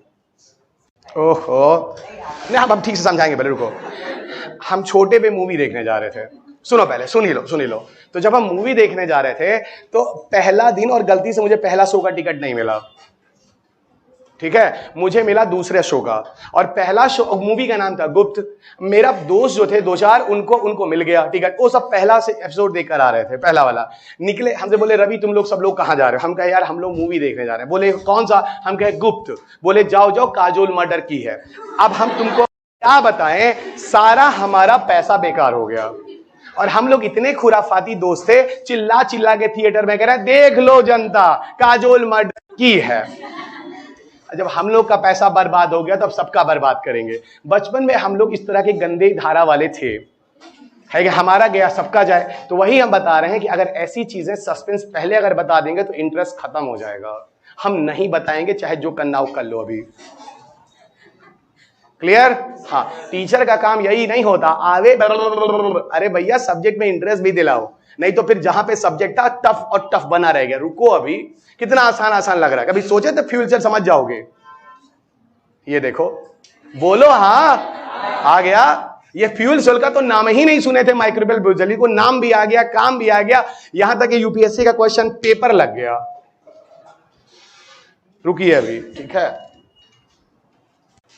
आप परेशान ना होइए। आप जितना फीस दिए हैं उससे ज्यादा आपको दिया जाएगा, टेंशन ना लीजिए। उसके बाद चाहिए बाहर आइए, हम और आपको देंगे। इधर आइए, इधर आओ, टेंशन ना लीजिए। हम कभी किसी का गिफ्ट उफ्ट पैसा रखते नहीं, हम उसको ज्यादा ही देते हैं। इधर आइए, इसीलिए हमको लोग झूठ में गिफ्ट बहुत ज्यादा देते हैं। 500 देंगे 1000 लौटाएगा। इधर आइए, रुको अभी 1 मिनट। जब बच्चा एलपीजी से ज्यादा टेम्परेचर पे जलता है तो होता क्या है, यहां पर कुछ बड़े साइज के और कुछ छोटे साइज के पार्टिकल जल के बाहर आते हैं। जब बायोमास जलता है बहुत तेजी से लौ के साथ जलता है। तो यहां पर देखो कुछ बड़ा पार्टिकल बड़े साइज का ये हो गया और कुछ यहाँ पे छोटे छोटे साइज का ये हो गया, ठीक है। तो ये पार्टिकल पहुंचता, सुनो, यहाँ पे टेम्परेचर बहुत ज्यादा होता है। ये देखो कितना ज्यादा से गरम बहुत गर्म, ठीक है। कुछ बड़े साइज का पार्टिकल, कुछ छोटे साइज का पार्टिकल। अब ये पहुंचता है अगले कंटेनर में। ये पहुंचा अगले कंटेनर में। अगले कंटेनर में क्या होता है, ये देखो अगले कंटेनर, ये गया, ये अगले कंटेनर में। अब यहां आ गया। अगले कंटेनर में एक मशीन होती है, एक अल्ट्रा सेंट्रीफ्यूगेशन प्रोसेस से गुजार। ऐसे देखो, ऐसा लग रहा है एक पंखा है जो कि घूम रहा है और ऊपर से नीचे चीजों को फोर्सिबली खींच रहा है। इस प्रोसेस को टेक्निकल भाषा में अल्ट्रा सेंट्रीफ्यूगेशन के नाम से जानते हैं। क्या कहते हैं इसको बच्चा? Ultra centrifugation. और ये ऐसा जैसे एग्जॉस्ट नहीं होता, एग्जॉस्ट ऐसे बाहर करके सारा का सारा हीट और वाका जो ह्यूमिडिटी सब बाहर खींचता है, एग्जैक्टली ये पंखा है। ये क्या करेगा, जो बड़े साइज का पार्टिकल होगा डेफिनेटली वो हैवी होगा, उसमें कोई दिक्कत ही नहीं है। तो बड़े साइज वाला जो पार्टिकल होगा वो सस्पेंड कर करके नीचे आके इकट्ठा होके यहां इकट्ठा हो जाएगा। ये वो बड़े साइज का पार्टिकल है जिसको हम कहते हैं बायोचार, और ये सॉलिड फॉर्म में इकट्ठा होगा। ये क्वेश्चन है तुम्हारा 2020 के प्री का। ले एक क्वेश्चन और मिला, यहां एक क्वेश्चन सॉल्व कर रहे थे, एक और निकला है। रुको अभी और सुनो, इधर देखो, बड़े साइज का तो भारी था, नीचे आ गया, लेकिन जो छोटे साइज का होगा वो आगे बढ़ जाएगा, इस कंटेनर से भी पास कर जाएगा। समझ में आ रहा है कि नहीं आ रहा है? समझ लो। अगर फिगर नहीं बन पाया तो बाद में फोटो भी खींच सकते हो, लेकिन नहीं समझ में आया तो हमारे किए धराए पे, देख रहे हो हमारे चेहरा, हमारे किए धराए पे सारा पानी फिर जाएगा। हमारा गुस्सा वाला चेहरा था, ठीक है। इधर आओ। अब ये हम इसको लेकर आए आगे कंटेनर में। सुनो अभी एक बार फिर से मैं रिवीजन करूंगा, घबराओ नहीं। फिर ये स्मॉल साइज का पार्टिकल आगे बढ़ेगा, बड़ा वाला तो भैया भारी था, शटल डाउन कर जाएगा। जो स्मॉल वाला आगे बढ़ेगा, ये देखो ये कंटेनर है ये देखो, इस कंटेनर में अगले कंटेनर में देखो, यहां पे हम क्या करते हैं बच्चा, इसमें पानी स्प्रे कर रहे हैं। चल भाई पानी स्प्रे कर रहे हैं, ये हो गया वाटर को स्प्रे करते हैं। अच्छा, वाटर को स्प्रे करने का मतलब, इस प्रोसेस को टेक्निकल भाषा में हम कहते हैं, हम क्वेंचिंग करते हैं। क्या करते हैं? क्वेंचिंग करते हैं। और क्वेंचिंग की वजह से क्या होता है, यहां पे जो गैस आ रही है ना, देखो। अच्छा एक बात बताओ, ये जो गैस यहाँ पे हल्की हल्की जो छोटे छोटे पार्टिकल्स हैं, यहाँ पे देखो 400 डिग्री सेल्सियस पे चल रहा है, तो भाई ये बहुत गर्म होगा ना, और यहां भी बहुत गर्म होगा, और यहां भी बहुत गर्म होगा। तो जैसे ही पानी आएगा तो वो जो गैस और जो पार्टिकल होगा ठंडा होगा कि नहीं होगा? और ये बताओ, गैस या पार्टिकल जब ठंडा होगा तो क्या बनेगा? लिक्विड। और लिक्विड और ठंडा हो गया तो क्या बन जाएगा? आइस। रेफ्रिजरेटर में क्या होता है, तो सर जितना हम टेम्परेचर कम करते जाएंगे, यहां से गैस आ रहा है, वो गैस लिक्विड बन जाएगा। और यही बताओ, इधर पानी है, ये देखो पानी यहाँ है, ये वाटर है बच्चा, ये देखो वाटर है, ठीक है। और जो यहां से जो चीज आ रही है, जो गैस वैस छोटा पार्टिकल जो हम बोले थे यहां से आगे बढ़ गया, वो सब चीजें जब ठंडी हुई बच्चों, तो यहां पर इन लोगों को क्या मिला, यहां पे एक ऑयली मटेरियल मिला। इस ऑयली मटेरियल को बोला जाता है बायो ऑयल। क्या बोला गया? Bio oil. यहां पर सुनो, ऑयल और वाटर जो होता है कभी मिक्सअप नहीं होता है। हमेशा पता होगा ऑयल की डेंसिटी पानी से कम होती है, इसीलिए हमेशा ऑयल पानी पर तैरता है। एग्जैक्टली देखो तैर रहा है। अगर तैर रहा है तो आप एक काम करो, पानी खोलो, बाहर निकाल दो और ले जाओ और इसमें पूरा का पूरा बायो ऑयल बच्चा इकट्ठा कर दो। ये देखो, ये देखो, ये आपका बायो ऑयल इकट्ठा हो गया। और बायो ऑयल जो होता है वो किस रूप में होता है? लिक्विड के फॉर्म में। बायोचार किस रूप में था? सॉलिड के फॉर्म में। अब हम आते हैं लास्ट कंक्लूजन में, और ये हो गया आंसर। यही क्वेश्चन आपके पेपर का। इधर देखो, अब यहां पर अभी भी कुछ चीज बची है। क्या बची है? यहां पे बच्चों मीथेन निकल रहा है। ओ माय गॉड, मीथेन आया। मीथेन तो सर हम सीएनजी की तरह यूज करते हैं। बस बस बस, यही सब तो क्वेश्चन है। कार्बन मोनोऑक्साइड आया, हाइड्रोजन आया, और सुनो इसके अलावा और भी चीजें आई। कार्बन मोनोऑक्साइड हाइड्रोजन को हम लोग मिलाकर, यूपीएससी का क्वेश्चन है, इसको हम लोग सिन गैस भी कहते हैं। सिन गैस का मतलब बच्चा सिंथेटिक गैस, वो गैस जो नेचुरल नहीं थी, इस पूरे प्रोसेस से होकर बनी है, इसलिए हम उसको नेचुरल गैस या सिंथेटिक गैस बोलेंगे। Synthetic gas. और सिंथेटिक गैस को शॉर्ट में क्या बोलेंगे? Syn gas. रुको अभी, अब सुनो आंसर सुनो, क्योंकि आंसर अब समझना है। इसका सीधा मतलब है कि इस पूरे प्रोसेस में हो क्या रहा है। प्रोसेस है बहुत लेंदी प्रोसेस बायोमास गैसिफिकेशन का। बायोमास गैसिफिकेशन के प्रोसेस में हम लोग किस प्रक्रिया से उसको गुजार रहे हैं? पायरोलिसिस की प्रक्रिया से। और पायरोलिसिस की प्रक्रिया से गुजारने के बाद बीच में क्या क्या चीजें बन रही हैं? बायोचार बन रहा है, बायो ऑयल बन रहा है। इसका सीधा मतलब है कि बायोचार और बायो ऑयल इसके बाई प्रोडक्ट है जो बीच में बने हैं, और इसका जो एंड प्रोडक्ट बना है वो मीथेन है, वो सिन गैस है, और भी सारी गैसें हैं, और भी चीजें हैं। समझ में आई बात? अब इसके रिजल्ट में और सुनो, ये तो आपको बाई प्रोडक्ट मिला और ये आपको एंड प्रोडक्ट मिला। बाई प्रोडक्ट और एंड प्रोडक्ट का डिफरेंस समझ में आता है कि नहीं आता है? बाई जो बीच में आता गया, एंड जो अंत में आया है, ठीक है। सुनो बच्चों, इधर देखो, ये जो मीथेन है ना, इधर देखो, मीथेन कम मात्रा में नहीं है, बहुत ज्यादा बल्क में निकलता है। एक काम करो, थोड़ा सा मीथेन लाओ यहां, मीथेन लाओ यहां। अब इधर देखो, इस कंटेनर को ले जाके बाहर से जलाओ। क्यों? क्योंकि तुम लोगों को याद नहीं है, हम एलपीजी बर्बाद कर रहे थे, और मीथेन में भी जलने की एबिलिटी होती है कि नहीं? मीथेन जलता है। तो भैया मीथेन को लेके इस कंटेनर को बाहर से गर्म करो। पायरोलिसिस को भी करनी है, ज्यादा टेम्परेचर पे जलाना है, लेकिन अब पायरोलिसिस करने के लिए एलपीजी नहीं, मीथेन यूज करेंगे। इसका मतलब शुरुआत में थोड़ी देर तक एलपीजी यूज कर लो, जैसे मीथेन बनने लगा अब एलपीजी कोई जरूरत नहीं है। बात समझ में आ गई? दूसरी चीज, मीथेन जो होता है वो कम मात्रा में नहीं होता है, मीथेन जो होता है बहुत ज्यादा मात्रा में होता है। तो करेंगे क्या? इस मीथेन को हम यहां से ले जाएंगे, कहां? कंबशन इंजन में। कहां ले जाएंगे? कंबशन इंजन में। कंबशन इंजन में ले जाके क्या होगा? कंबशन इंजन सर वही होता है जहां पर चीजें जलती हैं। क्यों? तुम्हारी सीएनजी गाड़ियां भी तो कंबशन इंजन होती हैं। मीथेन डाल देते हो, इंजन जलाता है मीथेन को, और गाड़ी जो है वो हीट इंजन होता है, खींच देता है। तुम लोगों को पहले ही बोले थे, पेट्रोल हीट निकालता है, डीजल गाड़ी में हीट निकालता है, सीएनजी गाड़ी में कंबशन करके हीट निकालता है, और हमारी गाड़ियां जो होती हीट इंजन होती हैं। उसी हीट के लिए हम लोग उसमें ऑयल या पेट्रोल या गैस डालते हैं। तो अगर ये भी जलेगा तो इस कंबशन इंजन को ले जाकर हम लोग पानी नहीं गर्म कर सकते, खौला सकते हैं। पानी गर्म करके खौला दिए तो क्या होगा सर? स्टीम निकलेगा, और स्टीम निकलेगा तो क्या होगा सर? आप पीछे कोयला समझाए थे, कोयले को जलाने से भी हीट आया था, हीट को पानी लेके खौलाए, पानी खौला, स्टीम निकला, स्टीम के प्रेशर से टरबाइन घुमाए, टरबाइन घुमा के मैकेनिकल एनर्जी आई, डायनेमो से जाके इलेक्ट्रिसिटी बनाए। तो सर यहां इतना बवाल मत लिखिए, सीधा लिखिए कंबशन इंजन से हीट जनरेट हुआ, और हीट बनने के बाद हम इससे ले जाके इलेक्ट्रिसिटी बनाए। गांव वालों को खुशी का ठिकाना नहीं है। जहां उनको पराली और क्वायर एक समस्या थी, वहां पराली और क्वायर उनके लिए वरदान है, उनके इलेक्ट्रिसिटी दे रहा है। और क्या चाहिए? बस वहां बायोमास गैसिफिकेशन का प्लांट लगा दीजिए।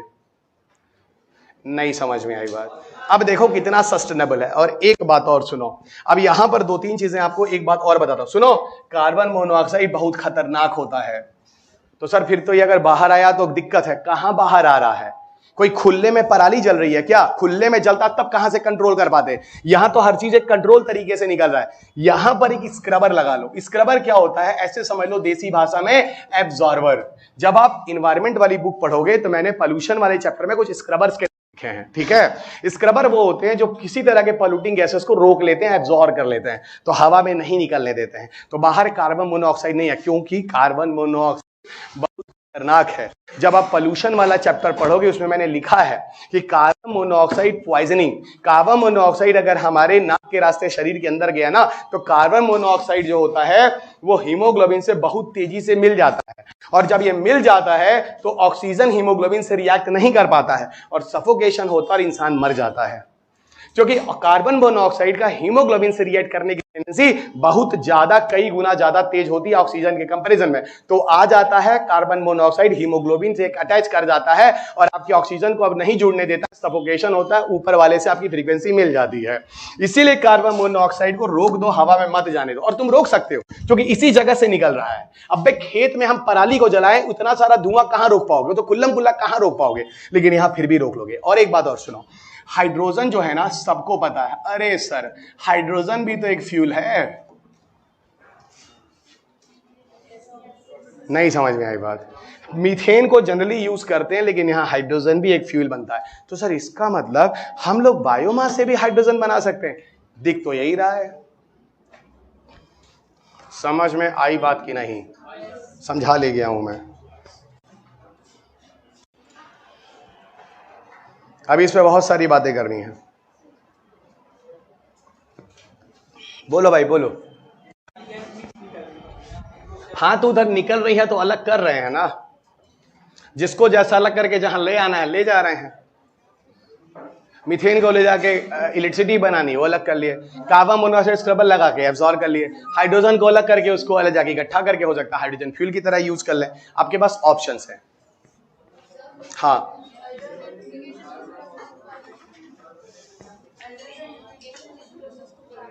अल्ट्रा सेंट्रीफिकेशन प्रोसेस में एक मशीन जो होती है रोटेटर की तरह होती है जो घूमती है, उसको बोलते हैं अल्ट्रा सेंट्रीफिकेशन। बच्चा खुद एक नाम है प्रोसेस का, उसको क्या बोलेंगे? वो तो प्रोसेस का नाम है ना।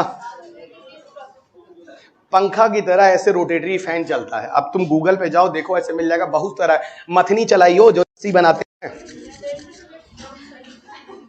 लस्सी नहीं पिए हो तुम लोग? उसमें क्या करते हैं? उसको जो मिलाते हैं वो एक अल्ट्रा सेंट्रीफिकेशन ही कर रहा है उसको।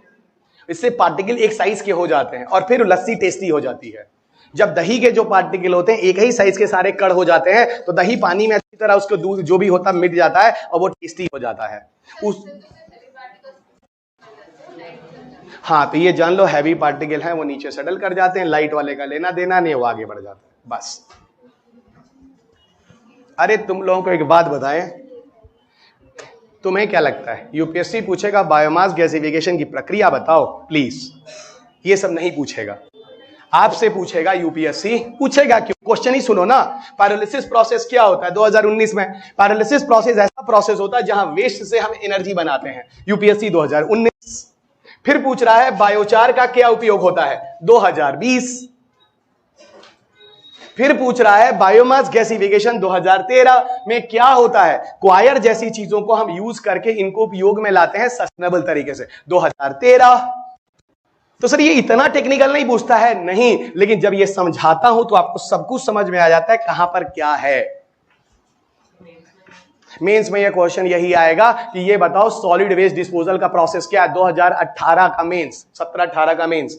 तो सॉलिड वेस्ट डिस्पोजल के बहुत तरीके होते हैं, ये इन्वायरमेंट में भी चला जाएगा। जो सॉलिड वेस्ट होते हैं ना, ये जब आप मेरा पोल्यूशन वाला चैप्टर पढ़ेंगे किताब में, जो आपको किताब दिया गया है उसमें ये लिखा गया है पोल्यूशन के साथ solid waste management. Solid waste को मैनेज करने का क्या तरीका है? एक तो पायरोलिसिस हो गया, एक पल्वराइजेशन हो गया, एक इंसिनरेशन हो गया। उसमें इन्वायरमेंट के 5-6 टॉपिक लिए गए हैं। तो यहां हमने वेस्ट को सस्टेनेबल तरीके से यूज कर लिया, क्योंकि जब गलत तरीके से कर रहे थे तो पूरा दिल्ली तड़प रहा था और पूरे देश में पोल्यूशन हो रहा था। नहीं समझ में आया? इस टॉपिक को आप कई जगह जोड़ेंगे, ये इन्वायरमेंट का भी टॉपिक है, ठीक है ना। एक सॉलिड वेस्ट डिस्पोजल का तरीका भी है।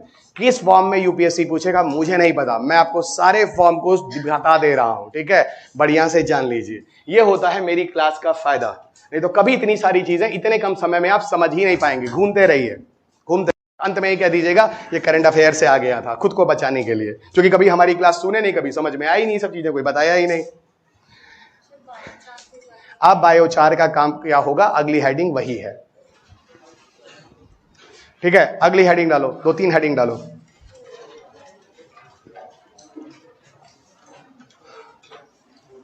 अरे सब बड़े प्यारे टॉपिक हैं, हमको खुद समझ में नहीं आता क्यों लोग तुम लोगों को नहीं बताते हैं। परेशान हो गए हम 2 डिकेड से पढ़ा के, फिर भी आज भी तुम लोग भी बौका हो, वो भी लोग बौका ही बना के रखे हैं। सब मार्केट है, सब बना रहे हैं, जितना बेवकूफ बनाओ, चाहे सरकारें हो, चाहे ब्यूरोक्रेट्स हो, चाहे पूरा सिस्टम हो, आओ सब बेवकूफ बना रहे हैं, काम करना धरना है नहीं। एक होता है कोल ऐश, एक होता है फ्लाई ऐश, और एक होता है बायोचार। 3 हेडिंग एक साथ डालना है। चलो, एक होता है कोल ऐश, एक होता है फ्लाई ऐश, और तीसरा होता है जिसको हम लोग कहते हैं बायोचार।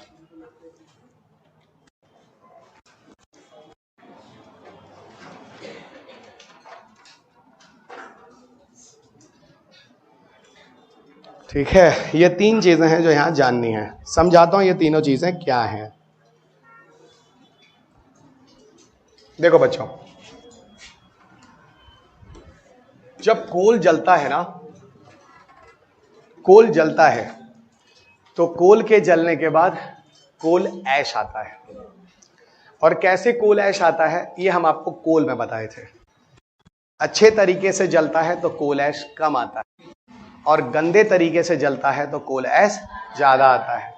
तो इस पे तो कुछ बोलना ही नहीं है। व्हाट इज द कोल ऐश? कोल के जलने के बाद जो रेजिडुअल पार्ट बच जाता है, कोल के जलने के बाद जो रेजिडुअल पार्ट बच जाता है ना, उसे कोल ऐश कहते हैं। अगर कोल अच्छे तरीके से जलता है तो रेजिडुअल पार्ट कम आता है, कोल ऐश कम आते हैं।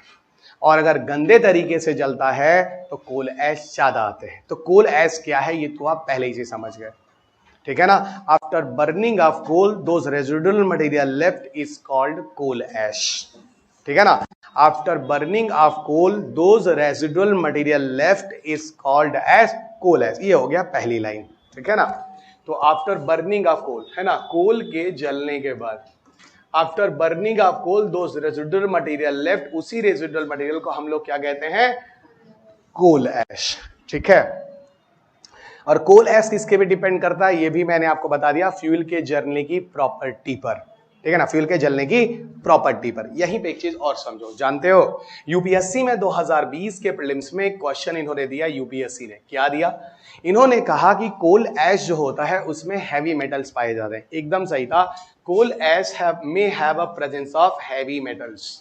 अगला पॉइंट आप लिख सकते हैं, coal ash may have presence of heavy metals, है ना। तो कोल ऐश में, कोयले की राख वाख बोल लो, हैवी मेटल्स पाए जा सकते हैं। तो कोल ऐश में है प्रेजेंस ऑफ हैवी मेटल्स, ठीक है। तो कोयले की राख में आपको हैवी मेटल्स मिल सकते हैं। अब आप पूछोगे सर ये हैवी मेटल्स कौन कौन से हैं, तो बहुत सारे हैं जो रिपोर्ट किए गए, जैसे कैडमियम है, जैसे आर्सेनिक है, जैसे लेड है, जैसे पारा यानी मरकरी है। इस तरह के हैवी मेटल्स हैं जो यहां तक कि भारत के कोयले में देखे गए हैं। ये सारे के सारे सिंबल लिखे हैं। तो कोल में आपको कौन कौन से हैवी मेटल देखे जा रहे हैं, कैडमियम सिंबल Cd है, आर्सेनिक सिंबल As है, सीसा सिंबल लेड यानी Pb है, और मरकरी यानी पारा यानी Hg है। और इस तरह से और भी सारे हैं। 1-2 एग्जाम्पल, 2 या 3 एग्जाम्पल इन्होंने यूपीएससी 2020 में दिया भी था। होता क्या है बच्चों, अब बात होती है हैवी मेटल्स कहां से आते हैं, कहीं से नहीं आते हैं, आप मिलाते नहीं है, प्रकृति में खुद मौजूद है। जहां जिस जगह पे कोयले का फॉसिल बनकर कोयला बना है बच्चा, वहां पर उस जगह पे पहले से हैवी मेटल मौजूद था जो कोयले के अंदर रह गया। जब ये कोयला जला, हैवी मेटल जलता नहीं है तो उसकी राख में हैवी मेटल रह गए। इसीलिए कभी कभी ऐसा हो सकता है कि कोल ऐश आपके लिए आपकी जिंदगी भी ले सकता है, खतरनाक हो सकता है। ये डिपेंड करता है उस जगह के कोल ऐश में कौन सा हैवी मेटल है। बात समझ में आई कि नहीं आई? ठीक है, अब यहीं पर हम आपको बताते हैं भाई फ्लाई ऐश क्या होता है। देखो फ्लाई ऐश जो होता है ये भी कोयले के जलने के बाद ही बनते हैं, बट डिफरेंस ये है ये थोड़े ज्यादा हल्के भी होते हैं, और जब ये थोड़े ज्यादा हल्के होते हैं तो हवा में सस्पेंड करते हैं। सस्पेंड करने का मतलब होता है हवा में थोड़ा फ्लोट करते हैं, हवा में सस्पेंड करते हैं तो थोड़ा फ्लोट करते हैं, और जब फ्लोट करते हैं तो इन्हीं को तुम लोग उड़न बोल लो, हिंदी में इसको उड़न राख कहते हैं, यानी फ्लाई ऐश कह देते हैं, जो कि ये फ्लोट करते हैं। तो इसको कहने का मतलब अगर आप लिखना चाहें तो ऐसे लिख सकते हैं, if they are light in weight तो so suspend in the atmosphere, if they are light in weight so suspend in the atmosphere.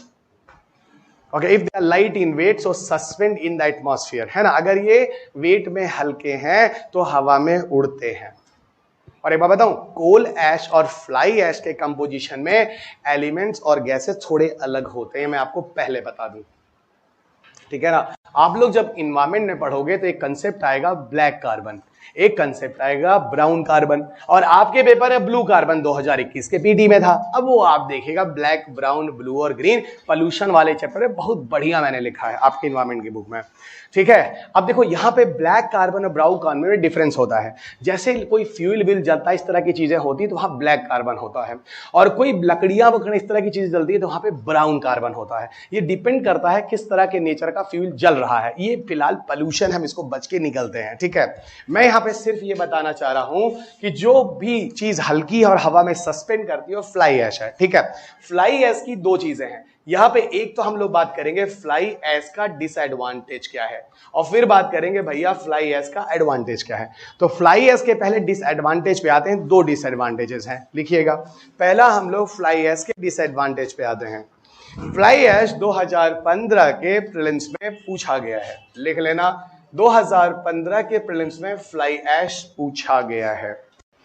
Okay, fly ash 2015 के प्रीलिम्स में पूछा गया है। क्या है भाई फ्लाई ऐश? देखो बच्चों, ऐसा होता है फ्लाई ऐश के डिसएडवांटेज में पहली बात, ये एक तरह का एरोसॉल पार्टिकल है। एरोसॉल का मतलब होता है ऐसा सॉलिड पार्टिकल जो हवा में सस्पेंड करता है, उड़ता है, फ्लोट होता है, उसको कहते हैं एयर में सस्पेंडेड पार्टिकल, एरोसॉल पार्टिकल। और ये एरोसॉल पार्टिकल एक तरह के भैया ब्लैक कार्बन है, और ये ब्लैक कार्बन टाइप की चीजें जो होती हैं ये क्या करती हैं, ये ग्रीन हाउस इफेक्ट करती हैं, एटमॉस्फेयर का टेम्परेचर बढ़ाती हैं। क्यों?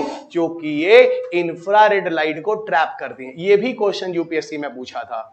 इंफ्रारेड मतलब ग्लोबल वार्मिंग के लिए ऐसा कौन सा सन की लाइट है, जो रेडिएशन है, जिनको ग्रीन हाउस गैसें ट्रैप करती हैं। काफी लोग मारे थे 2011 के प्रीलिम्स में, क्या मारे थे? अल्ट्रावायलेट लाइट, एक से एक है सब, जबकि इंफ्रारेड लाइट होता है ग्लोबल वार्मिंग करने के लिए, अल्ट्रावायलेट नहीं होता है, ठीक है, 2011 में। तो सर आप ये कहना चाह रहे हैं कि फ्लाई ऐश एक तरह से ग्लोबल वार्मिंग के लिए जिम्मेदार है? डेफिनेटली बच्चों, ग्लोबल वार्मिंग के लिए जिम्मेदार है। ओके, ये आपको ग्लोबल वार्मिंग के लिए जिम्मेदार है, पहली चीज। ओके एवरीवन, और सुनो, तो ये बताओ पहला डिसएडवांटेज समझ में आया कि नहीं आया? बोलो हाँ भाई। इंफॉर्मेशन इसमें क्या टेक्निकल चीज है? इधर आइए सर, इसका दूसरा प्रॉब्लम बताओ। देखो कुछ नहीं है, एनिमल और ह्यूमन के हेल्थ के लिए प्रॉब्लम है, एनिमल एंड ह्यूमन हेल्थ के लिए इश्यूज है। कार्डियक स्ट्रोक बहुत तरह का पार्ट हो सकता है। एक तरह के पार्टिकुलेट मैटर्स हैं, ये 2.5 भी हो सकते हैं, 10 भी हो सकते हैं। आजकल तो पार्टिकुलेट मैटर 1 बहुत न्यूज में आता है, फिलहाल वो इन्वायरमेंट की बात है।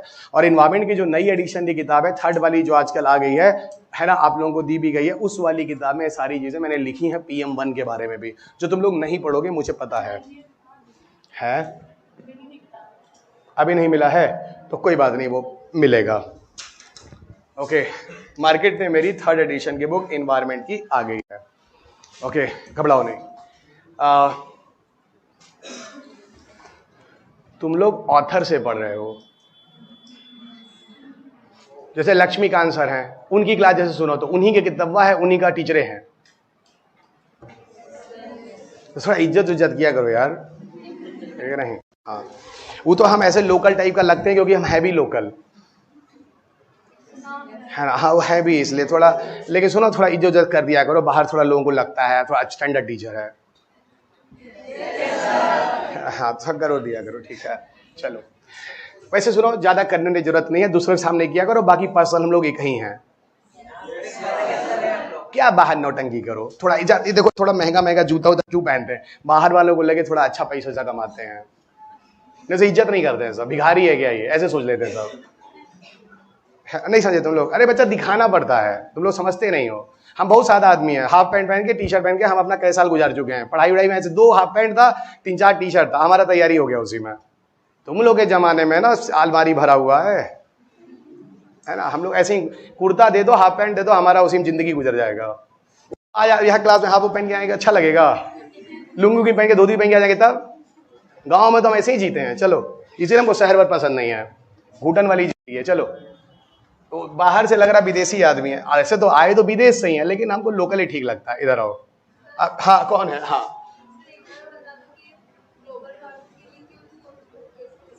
प्रॉपर्टी है बच्चा, इंफ्रारेड को ट्रैप कर लेता है, और जो चीज इंफ्रारेड को ट्रैप करके एक्सोथर्मिक रिएक्शन करता है, बड़ा बड़ा टर्म बोलेंगे, और एक्सोथर्मिक रिएक्शन जो होता है हीट निकालता है। हम एनवायरनमेंट में एंटर नहीं मानना चाह रहे हैं, वो भी आएंगे, उनकी भी रोजी रोटी, हम क्यों बताएं, उनका भी परिवार वो भी पल रहा है, हम पढ़ा देंगे तो क्या पढ़ाएंगे। चलिएगा, है ना। ऐसे ही साइंस टेक इतना बड़ा है कि हम एनवायरनमेंट में एंट्री क्यों मारे हैं, वो तो मजबूरी है ना, जो कि मैं बार बार कह रहा हूं। एनवायरनमेंट का सबसे बड़ा प्रॉब्लम जो एनर्जी चैप्टर ही है, कोयला तो बार बार घूम के चला जा रहा है। आप खुद बताओ, सोलर टेरी पे फिर मैं यूएनएफसीसी पर गया था कि नहीं गया था, क्योंकि ये टॉपिक ही ऐसा है कि इसकी मजबूरी है, मुझे जाना पड़ रहा है। और थैंक गॉड मैं 2 ही चैप्टर सब्जेक्ट पढ़ाता भी हूं, एक साइंस टेक और एक एनवायरनमेंट, इसलिए मैं जोड़ लेता हूं। चलिएगा अब सर एक मिनट, एडवांटेज हुआ, डिसएडवांटेज हुआ, सुनो। फ्लाई एस का चलो एडवांटेज आ जाओ। चलो अब हम अपना इज्जत खुद ही करवाते हैं जबरदस्ती तुम लोगों से, अजीब टीचर हैं। करो एडवांटेज आ जाओ। चलो हे प्रभु, जल्दी एडवांटेज। चलो एडवांटेज देखो, एडवांटेज में देखो, इसमें एडवांटेज में 3 पॉइंट है, हमको पहले ही पता होता कितने पॉइंट आएंगे। डिसऑर्डर में कितने बोले थे? 2। एडवांटेज में कितना बोले? 3। अब देखो इसमें कितना याद आता है, कोई नहीं याद आ जाएगा। पहला, जानते हो सीमेंट इंडस्ट्री और ब्रिक इंडस्ट्री में फ्लाई एश का बहुत डिमांड है। क्यों? क्योंकि ब्रिक और सीमेंट बनाते समय अगर फ्लाई एश मिलाकर बनाओगे तो उस ईंट में और उस सीमेंट में आग ही नहीं लगेगा। तो सर ये तो फायर रेजिस्टेंस बना देगा। बहुत सही। अरे हम क्या बताएं, रावण को पता नहीं था। चलिए आप लोग समझ गए, क्योंकि चेहरे की स्माइल से हम समझ में आ गया, नहीं तो अपने सोने की लंका में वो फ्लाई एश लगा लगा के बनाया होता। हम लोग जाते, थोड़ा सा जाते, उठा के ले आते, तोड़ तोड़ के सोना उसका। घूमने जाते, देखो के चले आते। नहीं, तुम लोग जाते हो रेलवे में, साथ साथ वो कंबल उठा के ले आते हो, है कि नहीं? ये भारतीय का नेचर है, ये प्रवृत्ति है। तो जाते थोड़ा कुछ नहीं मिलता तो हाथ में खुरुच खुरुच के थोड़ा सोना ले आते हैं, कि नहीं? चलिएगा, आइए। फायर रेजिस्टेंस पहली चीज। तो कहने का मतलब है इन ब्रिक एंड सीमेंट इंडस्ट्री, है ना, ब्रिक एंड सीमेंट इंडस्ट्री, है ना, brick and cement industry have a lot of demand. ठीक है, ब्रिक और सीमेंट इंडस्ट्री में लॉट ऑफ डिमांड। ठीक है, ईंट और सीमेंट उद्योग में इसका अच्छा खासा डिमांड है। पर्पस ये क्या करता है, ये फायर रेजिस्टेंस चीजों को, तब तो बड़ा मजेदार है। तो सर ये कंपनियां कहती होंगी हमारे ईंट को प्रयोग में लाओ, इसमें आग नहीं लगेगा, हमारे सीमेंट को ले जाओ खरीद के, इसमें आग नहीं लगेगा। अरे ठीक है, इसी बेसिस पे तो सब दाम भी अपना बढ़ा देंगे। चलिएगा, है बच्चा 3 है, अभी रुको, अभी अब दूसरा तीसरा वही तो है। अजीब हालत है। हम और एडवांटेज नहीं बताने जा रहे हैं क्या?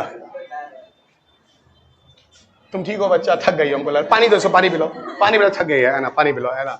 अब देखो दूसरा एडवांटेज, अब देखो तीसरा ही बताए, तीसरा, है ना, तीसरा आंख में देखो चढ़ा हुआ है, ऐसा थक गई एकदम, है ना। इधर से दूसरा सुनो, दूसरा, एक मिनट, फायर रेजिस्टेंस हो गया बच्चों पहला। दूसरा सुनो, ऐसा है, सुनो सुनो सुनो सुनो, ऐसा है, मार्केट में सबसे बढ़िया सीमेंट पोर्टलैंड सीमेंट मानते हैं। कौन सा? Portland cement. कैल्शियम वॉल्यूम होता है इसमें, बड़ा मजबूत होता है, और ऐसा कहते हैं पोर्टलैंड सीमेंट को और बेहतर बनाने के लिए, या कह लो एक तरह से पोर्टलैंड सीमेंट का एक अल्टरनेटिव है इस तरह के फ्लाई एश वाला सीमेंट। तो यानी कमिंग फ्यूचर में हो सकता है पोर्टलैंड जैसे सीमेंट सबसे बेहतर सीमेंट है, इनके डिमांड को ये खत्म कर दे, है ना भैया। अगर एक ऐसा सीमेंट जो आज मार्केट में सबसे ज्यादा बिकता है, दे दनादन सब लूटते हैं आम जनता से, या ऐसा भी नहीं है, क्वालिटी वाला सीमेंट है, पैसा खूब है, कोई कंपटीशन नहीं रह जाएगा तो क्या होगा, ठीक है ना। तो फ्लाई एश जैसी मिक्सिंग वाले जो सीमेंट होंगे ये मार्केट में एक अच्छा कंपटीशन है। नई बात समझ में आ रही है, यानी it can replace the demand of Portland cement, है ना, या it can improve the quality of Portland cement, दोनों चीजों में चल जाएगा, ठीक है। तो पहला होगा it can remove the demand of Portland cement, it can reduce demand of Portland cement, पहली चीज। और उसी में लिख लो या इट इंक्रीजेस या induces the quality of Portland cement, मतलब जो आज पोर्टलैंड सीमेंट है उसकी और क्वालिटी बढ़ा देंगे, या कह लो पोर्टलैंड सीमेंट को बदल भी सकते हैं एक अलग अल्टरनेटिव की तरफ से, यानी एक अच्छा मार्केट है फ्लाई एश का, ठीक है ना, सीमेंट के फॉर्म में। और तीसरी चीज आपको मैं बता दूं बच्चों, सुनो, तीसरी चीज जो सबसे इंपॉर्टेंट है, आपको पता है जब हम लोग बिल्डिंग बनाते हैं उसमें बहुत सारा पानी खर्च होता है कि नहीं होता है? होता है। जब हम बिल्डिंग यूज करते हैं तो बिल्डिंग में बहुत सारा पानी खर्च होता है। ऐसा कहा जाता है अगर फ्लाई एश मिक्सिंग वाला अगर हम सीमेंट यूज करेंगे तो करीब 20% तक पानी का कंजम्पशन कम हो जाएगा। वाह, क्या बोलोगे? वाह, बहुत बढ़िया। तो इसको लिखो up to 20% water reduction, up to 20% of water reduction possible during building construction, possible during building construction, during building construction। नहीं, सीधा मतलब है कि बिल्डिंग के निर्माण के समय जब हम इस तरह के सीमेंट को यूज में लाएंगे तो लगभग 20% जो पानी का कंजम्पशन होगा वो कम होगा। तो यहां पर हम काफी हद तक पानी को कंजर्व कर रहे हैं, बचा भी रहे हैं।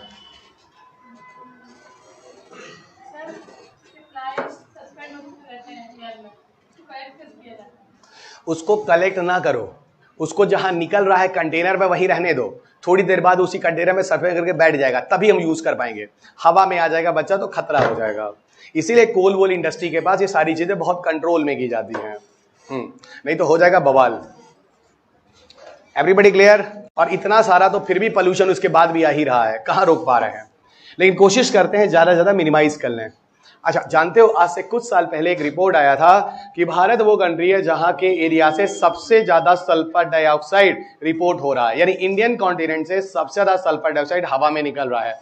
ये नासा के कुछ सैटेलाइट्स थे, उनके ये डेटा थे, उसके पीछे ये स्टेटमेंट आया था। ये आज का नहीं, आज से 7 साल 6 साल पहले का है, ठीक है। मुझे तो पता ही है 20 साल में क्या क्या हुआ ना, पढ़ाते एक चीज आप लोगों के सामने मैं करंट अपडेट हमेशा कराता रहा, वो सारी चीजें स्टडी होती। तो उस समय मैं पढ़ा रहा था आज से 6-7 साल पहले कि भारत एक ऐसा राष्ट्र है इंडियन कॉन्टिनेंट के एरिया से सल्फर डाइऑक्साइड एमिशन बहुत ज्यादा हो रहा है, जबकि मैंने बोला था इंडियन कोल में सल्फर डाइऑक्साइड बहुत कम होता है।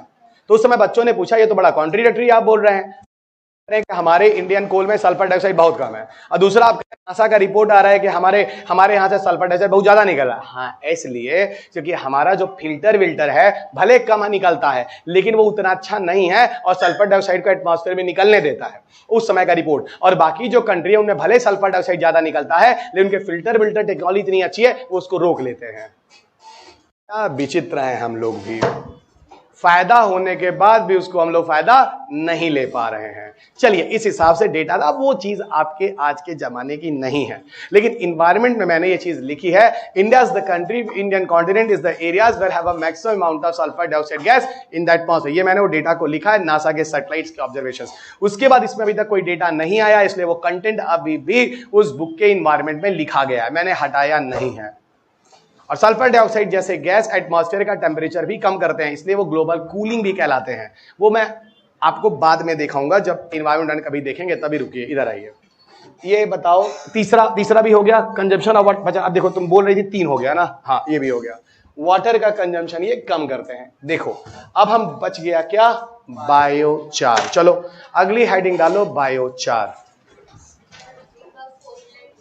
पोर्टलैंड सीमेंट आज मार्केट का सबसे बढ़िया सीमेंट है, मोनोपोली है, रिस्क बढ़ा है, आम जनता की बस का है नहीं, ठीक है। तो ये कह रहे हैं कि अगर नॉर्मल सीमेंट में भी फ्लाई एश बनाए और उसको मार्केट में लाएं तो पोर्टलैंड को एक अच्छा टक्कर दे सकता है, ठीक है। और ये भी कहा जा रहा है कि पोर्टलैंड के सीमेंट में भी कुछ फ्लाई एश की चीजों को मिलाकर पोर्टलैंड की भी गुणवत्ता बढ़ाई जा सकती है। ये है पूरी कहानी। Everybody clear? इसके बड़े मिक्सिंग टाइप के स्टेटमेंट आ रहे हैं। कोई कह रहा है पोर्टलैंड हटा देगा, कोई कह रहा है पोर्टलैंड को और बढ़िया बना देगा। तो भाई हमको क्या लेना देना है? हनुमान जी को कौन सा पता था संजीवनी बूटी कहां है? जो जो पहाड़ समझ में आया सब ले आए। हमसे भी सुन लो, नहीं कहां पे क्या क्वेश्चन बन जाए। हम तो सारा पार्ट लेके चलेंगे, हम क्यों अपने बच्चों के साथ रिस्क लें? तुम्हारा नहीं हुआ तो हम ही तो फेल होते हैं, तुम थोड़ी ना फेल होते हो। तुम तो होते हो, हम भी फेल होते हैं। तुम्हारे साथ हमारा भी एग्जाम है मई में। पता नहीं तुम ये बात मानो ना मानो, लेकिन हम ये बात मानते हैं। हमारा हर साल एग्जाम होता है, तुम्हारा तो 6 टर्म के बाद खत्म हो जाओगे। हम 20 साल एग्जाम दिए हैं यूपीएससी का, ठीक है। और हम इस प्रिंसिपल पर काम करते हैं, ठीक है, कि आपके साथ हम भी एग्जाम देते हैं, क्योंकि उस दिन हमारा भी परीक्षा होता है कि साल भर हम कितनी मेहनत और ईमानदारी से तुमको पढ़ाएं, उस दिन प्रूफ होता है। अरे भैया, रवि अग्रहरी को रवि अग्रहरी बनने में 20 साल लगे, एक दिन में थोड़ी ना यहां पहुंचाऊं मैं। और अभी देखो, अभी पता नहीं, अभी तुम्हारे बच्चों को पढ़ाऊंगा 30 साल और, मतलब 50 तो मैं मान के चल रहा हूं, हाफ सेंचुरी तो मैं एजुकेशन सेक्टर में लेके आऊंगा।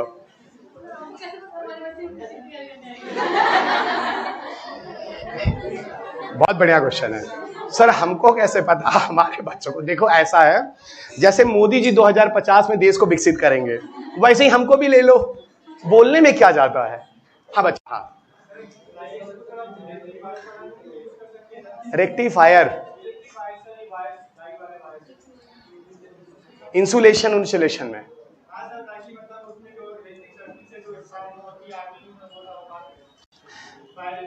बना तो सकते ही हैं, लेकिन कैसे बनाएंगे ये अभी कहीं आया नहीं है।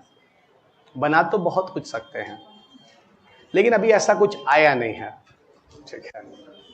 हाँ, मतलब तुम लोग आज बायोचार नहीं चाहते हो कि हम खत्म करें। बोलो बोलो बच्चा, तुम भी बोलो। बहुत बढ़िया।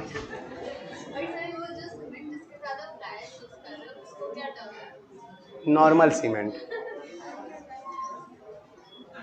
चेहरा देख लो हमारा, देख लो।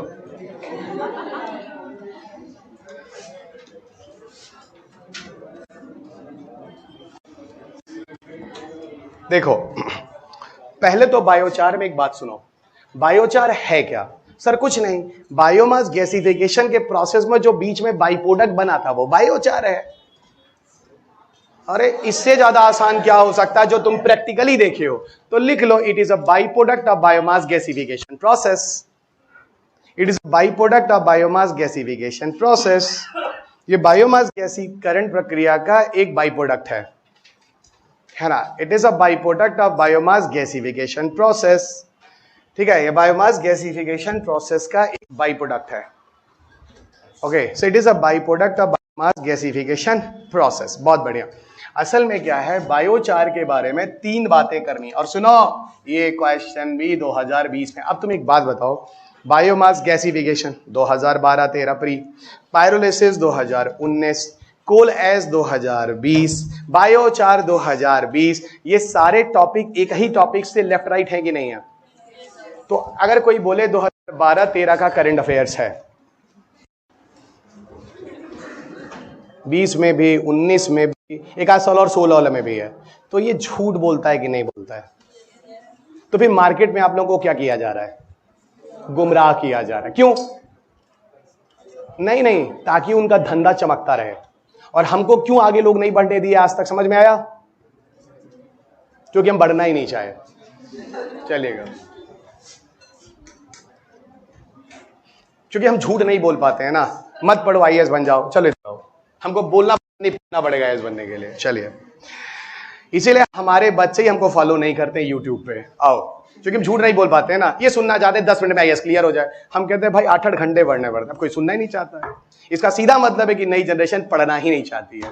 ये हमेशा वो 10 पन्ने का नोट ढूंढ रही है जिससे आईएएस बन जाए, और शायद भूल जा रहा है 10 पन्ने के नोट से आईएएस बन जाएगा तो इस इंडिया का हर बच्चा आईएएस बन चुका होगा। क्योंकि इनको ये चीज समझाई नहीं जा रही है। क्यों? क्योंकि सब इनको 10 पन्ने का नोट्स दिखाकर सपना दिखा रहा है, और 5,000 रुपए में ऑनलाइन कोर्स पूरा दे रहा है। कुछ नहीं है, नौटंकी है।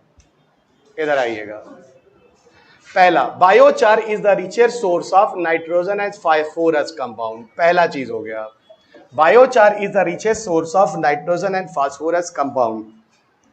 ठीक है, तो सर आप ये कह रहे हैं बायोचार में अच्छा खासा नाइट्रोजन और फास्फोरस की मात्रा होती है? बिल्कुल होती है। और शायद आप लोगों को पता होगा, हम लोग बचपन में एनपीके करके फर्टिलाइजर पढ़ते थे, है ना। और एनपीके फर्टिलाइजर में यहाँ पे देखो, हमको नाइट्रोजन फास्फोरस फर्टिलाइजर मिल रहा है बायोचार में कि नहीं मिल रहा है? मिल रहा है। इसका सीधा मतलब है कि हम इसको एज अ फर्टिलाइजर की तरह यूज कर सकते हैं। तो बायोचार का पहला फायदा मिला कि नहीं मिला? अगर it is a richest source of nitrogen as phosphorus, इसका सीधा मतलब है ये क्या कर रहा है, एक अच्छा खासा फर्टिलाइजर है कि नहीं है बच्चा? ठीक है, तो it increases the fertility of crop. हो गया, उसी के आगे चाहो तो लिख लो, it increases fertility of crop. It increases fertility of crop. सीधा सीधा ये जो पौधा है उसकी उर्वरता, उसकी उत्पादकता बढ़ाता है। Increases the fertility of crop. ठीक है, दूसरा यहीं पर अगर आप बात करें बायोचार के बारे में, सुनो, बायोचार एक ऐसा फ्यूल है, सॉरी तुम्हारे पेपर में क्वेश्चन जो पूछा उसी स्टेटमेंट को लिख देता हूं। अगर मुझे बताओ बायोचार में फर्टिलिटी है, मतलब नाइट्रोजन फास्फोरस जैसे उर्वरक है, तो इसका सीधा मतलब है कि अगर वहां सॉइल में कोई बैक्टीरिया है या माइक्रोऑर्गेनिज्म है, उसका भी ग्रोथ तेजी से बढ़ेगा। उसके लिए भी तो न्यूट्रिएंट्स है ना। आपके यूपीएससी में यही उन्होंने दिया। ये लाइन मैंने बोली नहीं थी, मैं झूठ नहीं बोलता हूं क्लास में, है ना। ये लाइन मैंने नहीं बोली थी, इतना जरूर बोला था कि नाइट्रोजन फास्फोरस जैसे फर्टिलिटी है जो वहां की फर्टिलिटी बढ़ाता है। ठीक है, अब यूपीएससी में उन्होंने नाइट्रोजन फास्फोरस फर्टिलिटी ना करके उन्होंने कहा induces microbial growth in the soil। तो बताओ स्टेटमेंट सही लिखा था गलत लिखा था? एग्जैक्टली तो वो भी स्टेटमेंट लिख लो जो यूपीएससी की लाइन है। It induces microbial activity in the soil. Induces मतलब इंक्रीज करना, बढ़ाना, है ना। It induces microbial activity in the soil, ये यूपीएससी पीटी की लाइन है ना। तो सर आप ये कहना चाह रहे हैं ये मिट्टी के अंदर जो होता है, जो सूक्ष्म जीव होते हैं, बैक्टीरिया, उनका वृद्धि भी बढ़ाता है। Exactly, increases the growth of the micro organism. तीसरी बात सुनो, और तीसरी बात के साथ हम लोग आज का लेक्चर खत्म करते हैं। सुनो, तीसरी बात जो बायोचार का है वो बहुत इंटरेस्टिंग है। Mixing of biochar in soil reduces leaching process. लिखो, mixing of biochar in soil reduces leaching process, है ना। Mixing of biochar in soil reduces leaching process. Leaching का मतलब होता है छन छन कर चीज का नीचे जाना। ठीक है, बायोचार को मिट्टी में मिलाने के बाद लीचिंग की प्रक्रिया जो होती है वो कम हो जाती है। ठीक है ना, mixing of biochar in soil reduces leaching process. ठीक है, इसका मतलब अगर हम किसी मिट्टी के अंदर बायोचार को मिला दें तो उसका लीचिंग कम हो जाता है। मतलब पानी वानी अगर ऊपर मिट्टी में हो तो नीचे नहीं जाएगा वाटर टेबल में, ये कहने का मतलब है। इससे फायदा क्या होगा, जो आप केमिकल को अप्लाई करते हैं, किसान जो खेतों पे डालता है, जैसे केमिकल फर्टिलाइजर, केमिकल पेस्टिसाइड्स, वो कई बार डालता है, क्योंकि वो केमिकल फर्टिलाइजर, केमिकल पेस्टिसाइड जब किसान खेत में पानी डालता है इरिगेशन के लिए, तो वो चीजें नीचे वाटर टेबल में चली जाती हैं। तो पौधों के पास वो चीजें कम मात्रा में रहती हैं। नहीं समझ में आई बात? नहीं समझ में बात? आप लोग जल्दीबाजी में हो गए क्लास छोड़ने के चक्कर में। ये चीज बहुत इंपॉर्टेंट है, और यही क्वेश्चन तो तीसरा स्टेटमेंट था जिसमें आप फंसे थे और जिसको आप सुनना नहीं चाह रहे हैं। माइक्रोबियल ग्रोथ तो आपने सब कुछ मार लिया था। मैं ये कहना चाह रहा हूं कि मान लो ये नीचे वाटर टेबल है, अरे समझ लो, सब कोई नहीं पढ़ाएगा तुमको, पूरे भारत में जाकर ढूंढाओ। कोचिंग के लोग किए होंगे किसी कोचिंग इंस्टीट्यूट में कुछ मिला ही नहीं होगा। सब सुनो, इधर पढ़ा रहा हूं तो समझो ढंग से। इधर देखो, ये बच्चे एक प्लांट है, उसका जड़ है, ठीक है, ये रूट वाला एरिया आपको पता है, और नीचे वाटर टेबल है। पहले ये बताओ कि जो पौधा होता है, ठीक है, जो पौधा होता है, ठीक है, उसकी जड़ें काफी नीचे क्यों नहीं जाती हैं? बायोलॉजी है ये, सीधा आंसर ही दे देता हूं, इतना टाइम नहीं है। क्योंकि रूट्स जो होते हैं वो एरोबिक रेस्पिरेशन करते हैं, और रूट्स जड़ सॉइल में ऊपर वाले एरिया में ऑक्सीजन पाया जाता है। ओके, तो रूट्स कौन सा रेस्पिरेशन करते हैं? Roots aerobic. मैं एक्सेप्शन की बात नहीं कर रहा हूं, जैसे मैनग्रूव्स में, या फिर वो जड़ें जो पौधे जल में पाए जाते हैं उनकी बात, मैं नॉर्मल पौधों की बात कर रहा हूं। नॉर्मल पौधों की जड़ें बहुत नीचे नहीं जाती, वो उतनी ही डेप्थ तक जाती हैं जहां ऑक्सीजन होता है, और आपको पता होगा। इसीलिए जब किसान कोई पौधा लगाता है तो सबसे पहले खेत की जोताई करता है, प्लॉइंग करता है, हल होता है, उसको क्या कहता है, मिट्टी को उठा के गिराता है, तो अंदर काफी पोर बन जाते हैं, और इस सॉइल पोर के थ्रू ऑक्सीजन भी अच्छी खासी मात्रा में नीचे आता है। जब आप ज्योग्राफी में सॉइल के टेक्सचर्स और कंपोजिशन पढ़ते हैं सॉइल के अंदर, तो वहां पर ऑक्सीजन भी बोला जाता है, लेकिन ऑक्सीजन बच्चा सिर्फ upper layer of the soil में होता है। इसका सीधा मतलब हुआ roots never go deep and deep in the soil due to absence of oxygen, reason the roots involve in aerobic respirations. समझ में आ गया? अब सुनो, मैं यही कह रहा हूं, अगर बताओ यहां पर किसान केमिकल फर्टिलाइजर डाला, वही रासायनिक उर्वरक वगैरह, केमिकल फर्टिलाइजर डाला, या फिर बच्चा केमिकल पेस्टिसाइड डाला, ठीक है ना, केमिकल फर्टिलाइजर डाला या फिर पेस्टिसाइड डाला, होता क्या है? सुनो, होता ये है, यहीं पर अगर सुनो, यहीं पर अगर किसान साथ साथ पानी भी डाल दे इरिगेशन के लिए, तो भैया पानी कुछ समय के लिए तो यहां होगा कि नहीं होगा, उसके बाद धीरे धीरे लीच डाउन करके कहां चला जाएगा? वाटर टेबल में। और एक बात, अगर पानी लीच डाउन करके नीचे जा रहा होगा तो साथ साथ केमिकल पेस्टिसाइड और फर्टिलाइजर को भी तो लेके नीचे ले चला जाता होगा। इसका मतलब किसान को इस खेत में 3-4 बार केमिकल फर्टिलाइजर डालना होगा और किसान को इस खेत में 3-4 बार पानी डालना होगा और हर बार ये चीज नीचे जाकर वाटर टेबल को जहरीला बनाती होगी। बनाती कि नहीं बनाती है? एक काम करो, यहां पर क्या करो बच्चों, तुम लोग यहां पर बायोचार की मिक्सिंग कर दो, बस हो गई कहानी।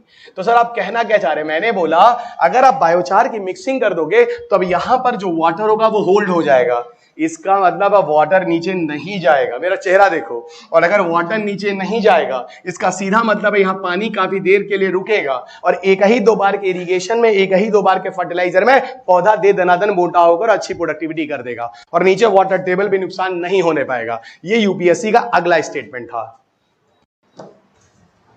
तो biochar mixing in the soil क्या कर रहा है? लीचिंग प्रोसेस को स्लो डाउन कर रहा है और जब स्लो डाउन कर रहा है इससे फायदा क्या हो रहा है? अब आपको 3 बार पानी नहीं डालना पड़ेगा। No application of many times of the water as a irrigation and still have a no of many times of the application of chemical fertilizers. So ultimately you people are going to save the water tables and also still in the atmosphere. तो नीचे पानी का table भी safe है और इधर बाहर ऊपर का एटमॉस्फेयर भी सेफ है, क्योंकि केमिकल वेमिकल हो सकता है चले जाए कहां?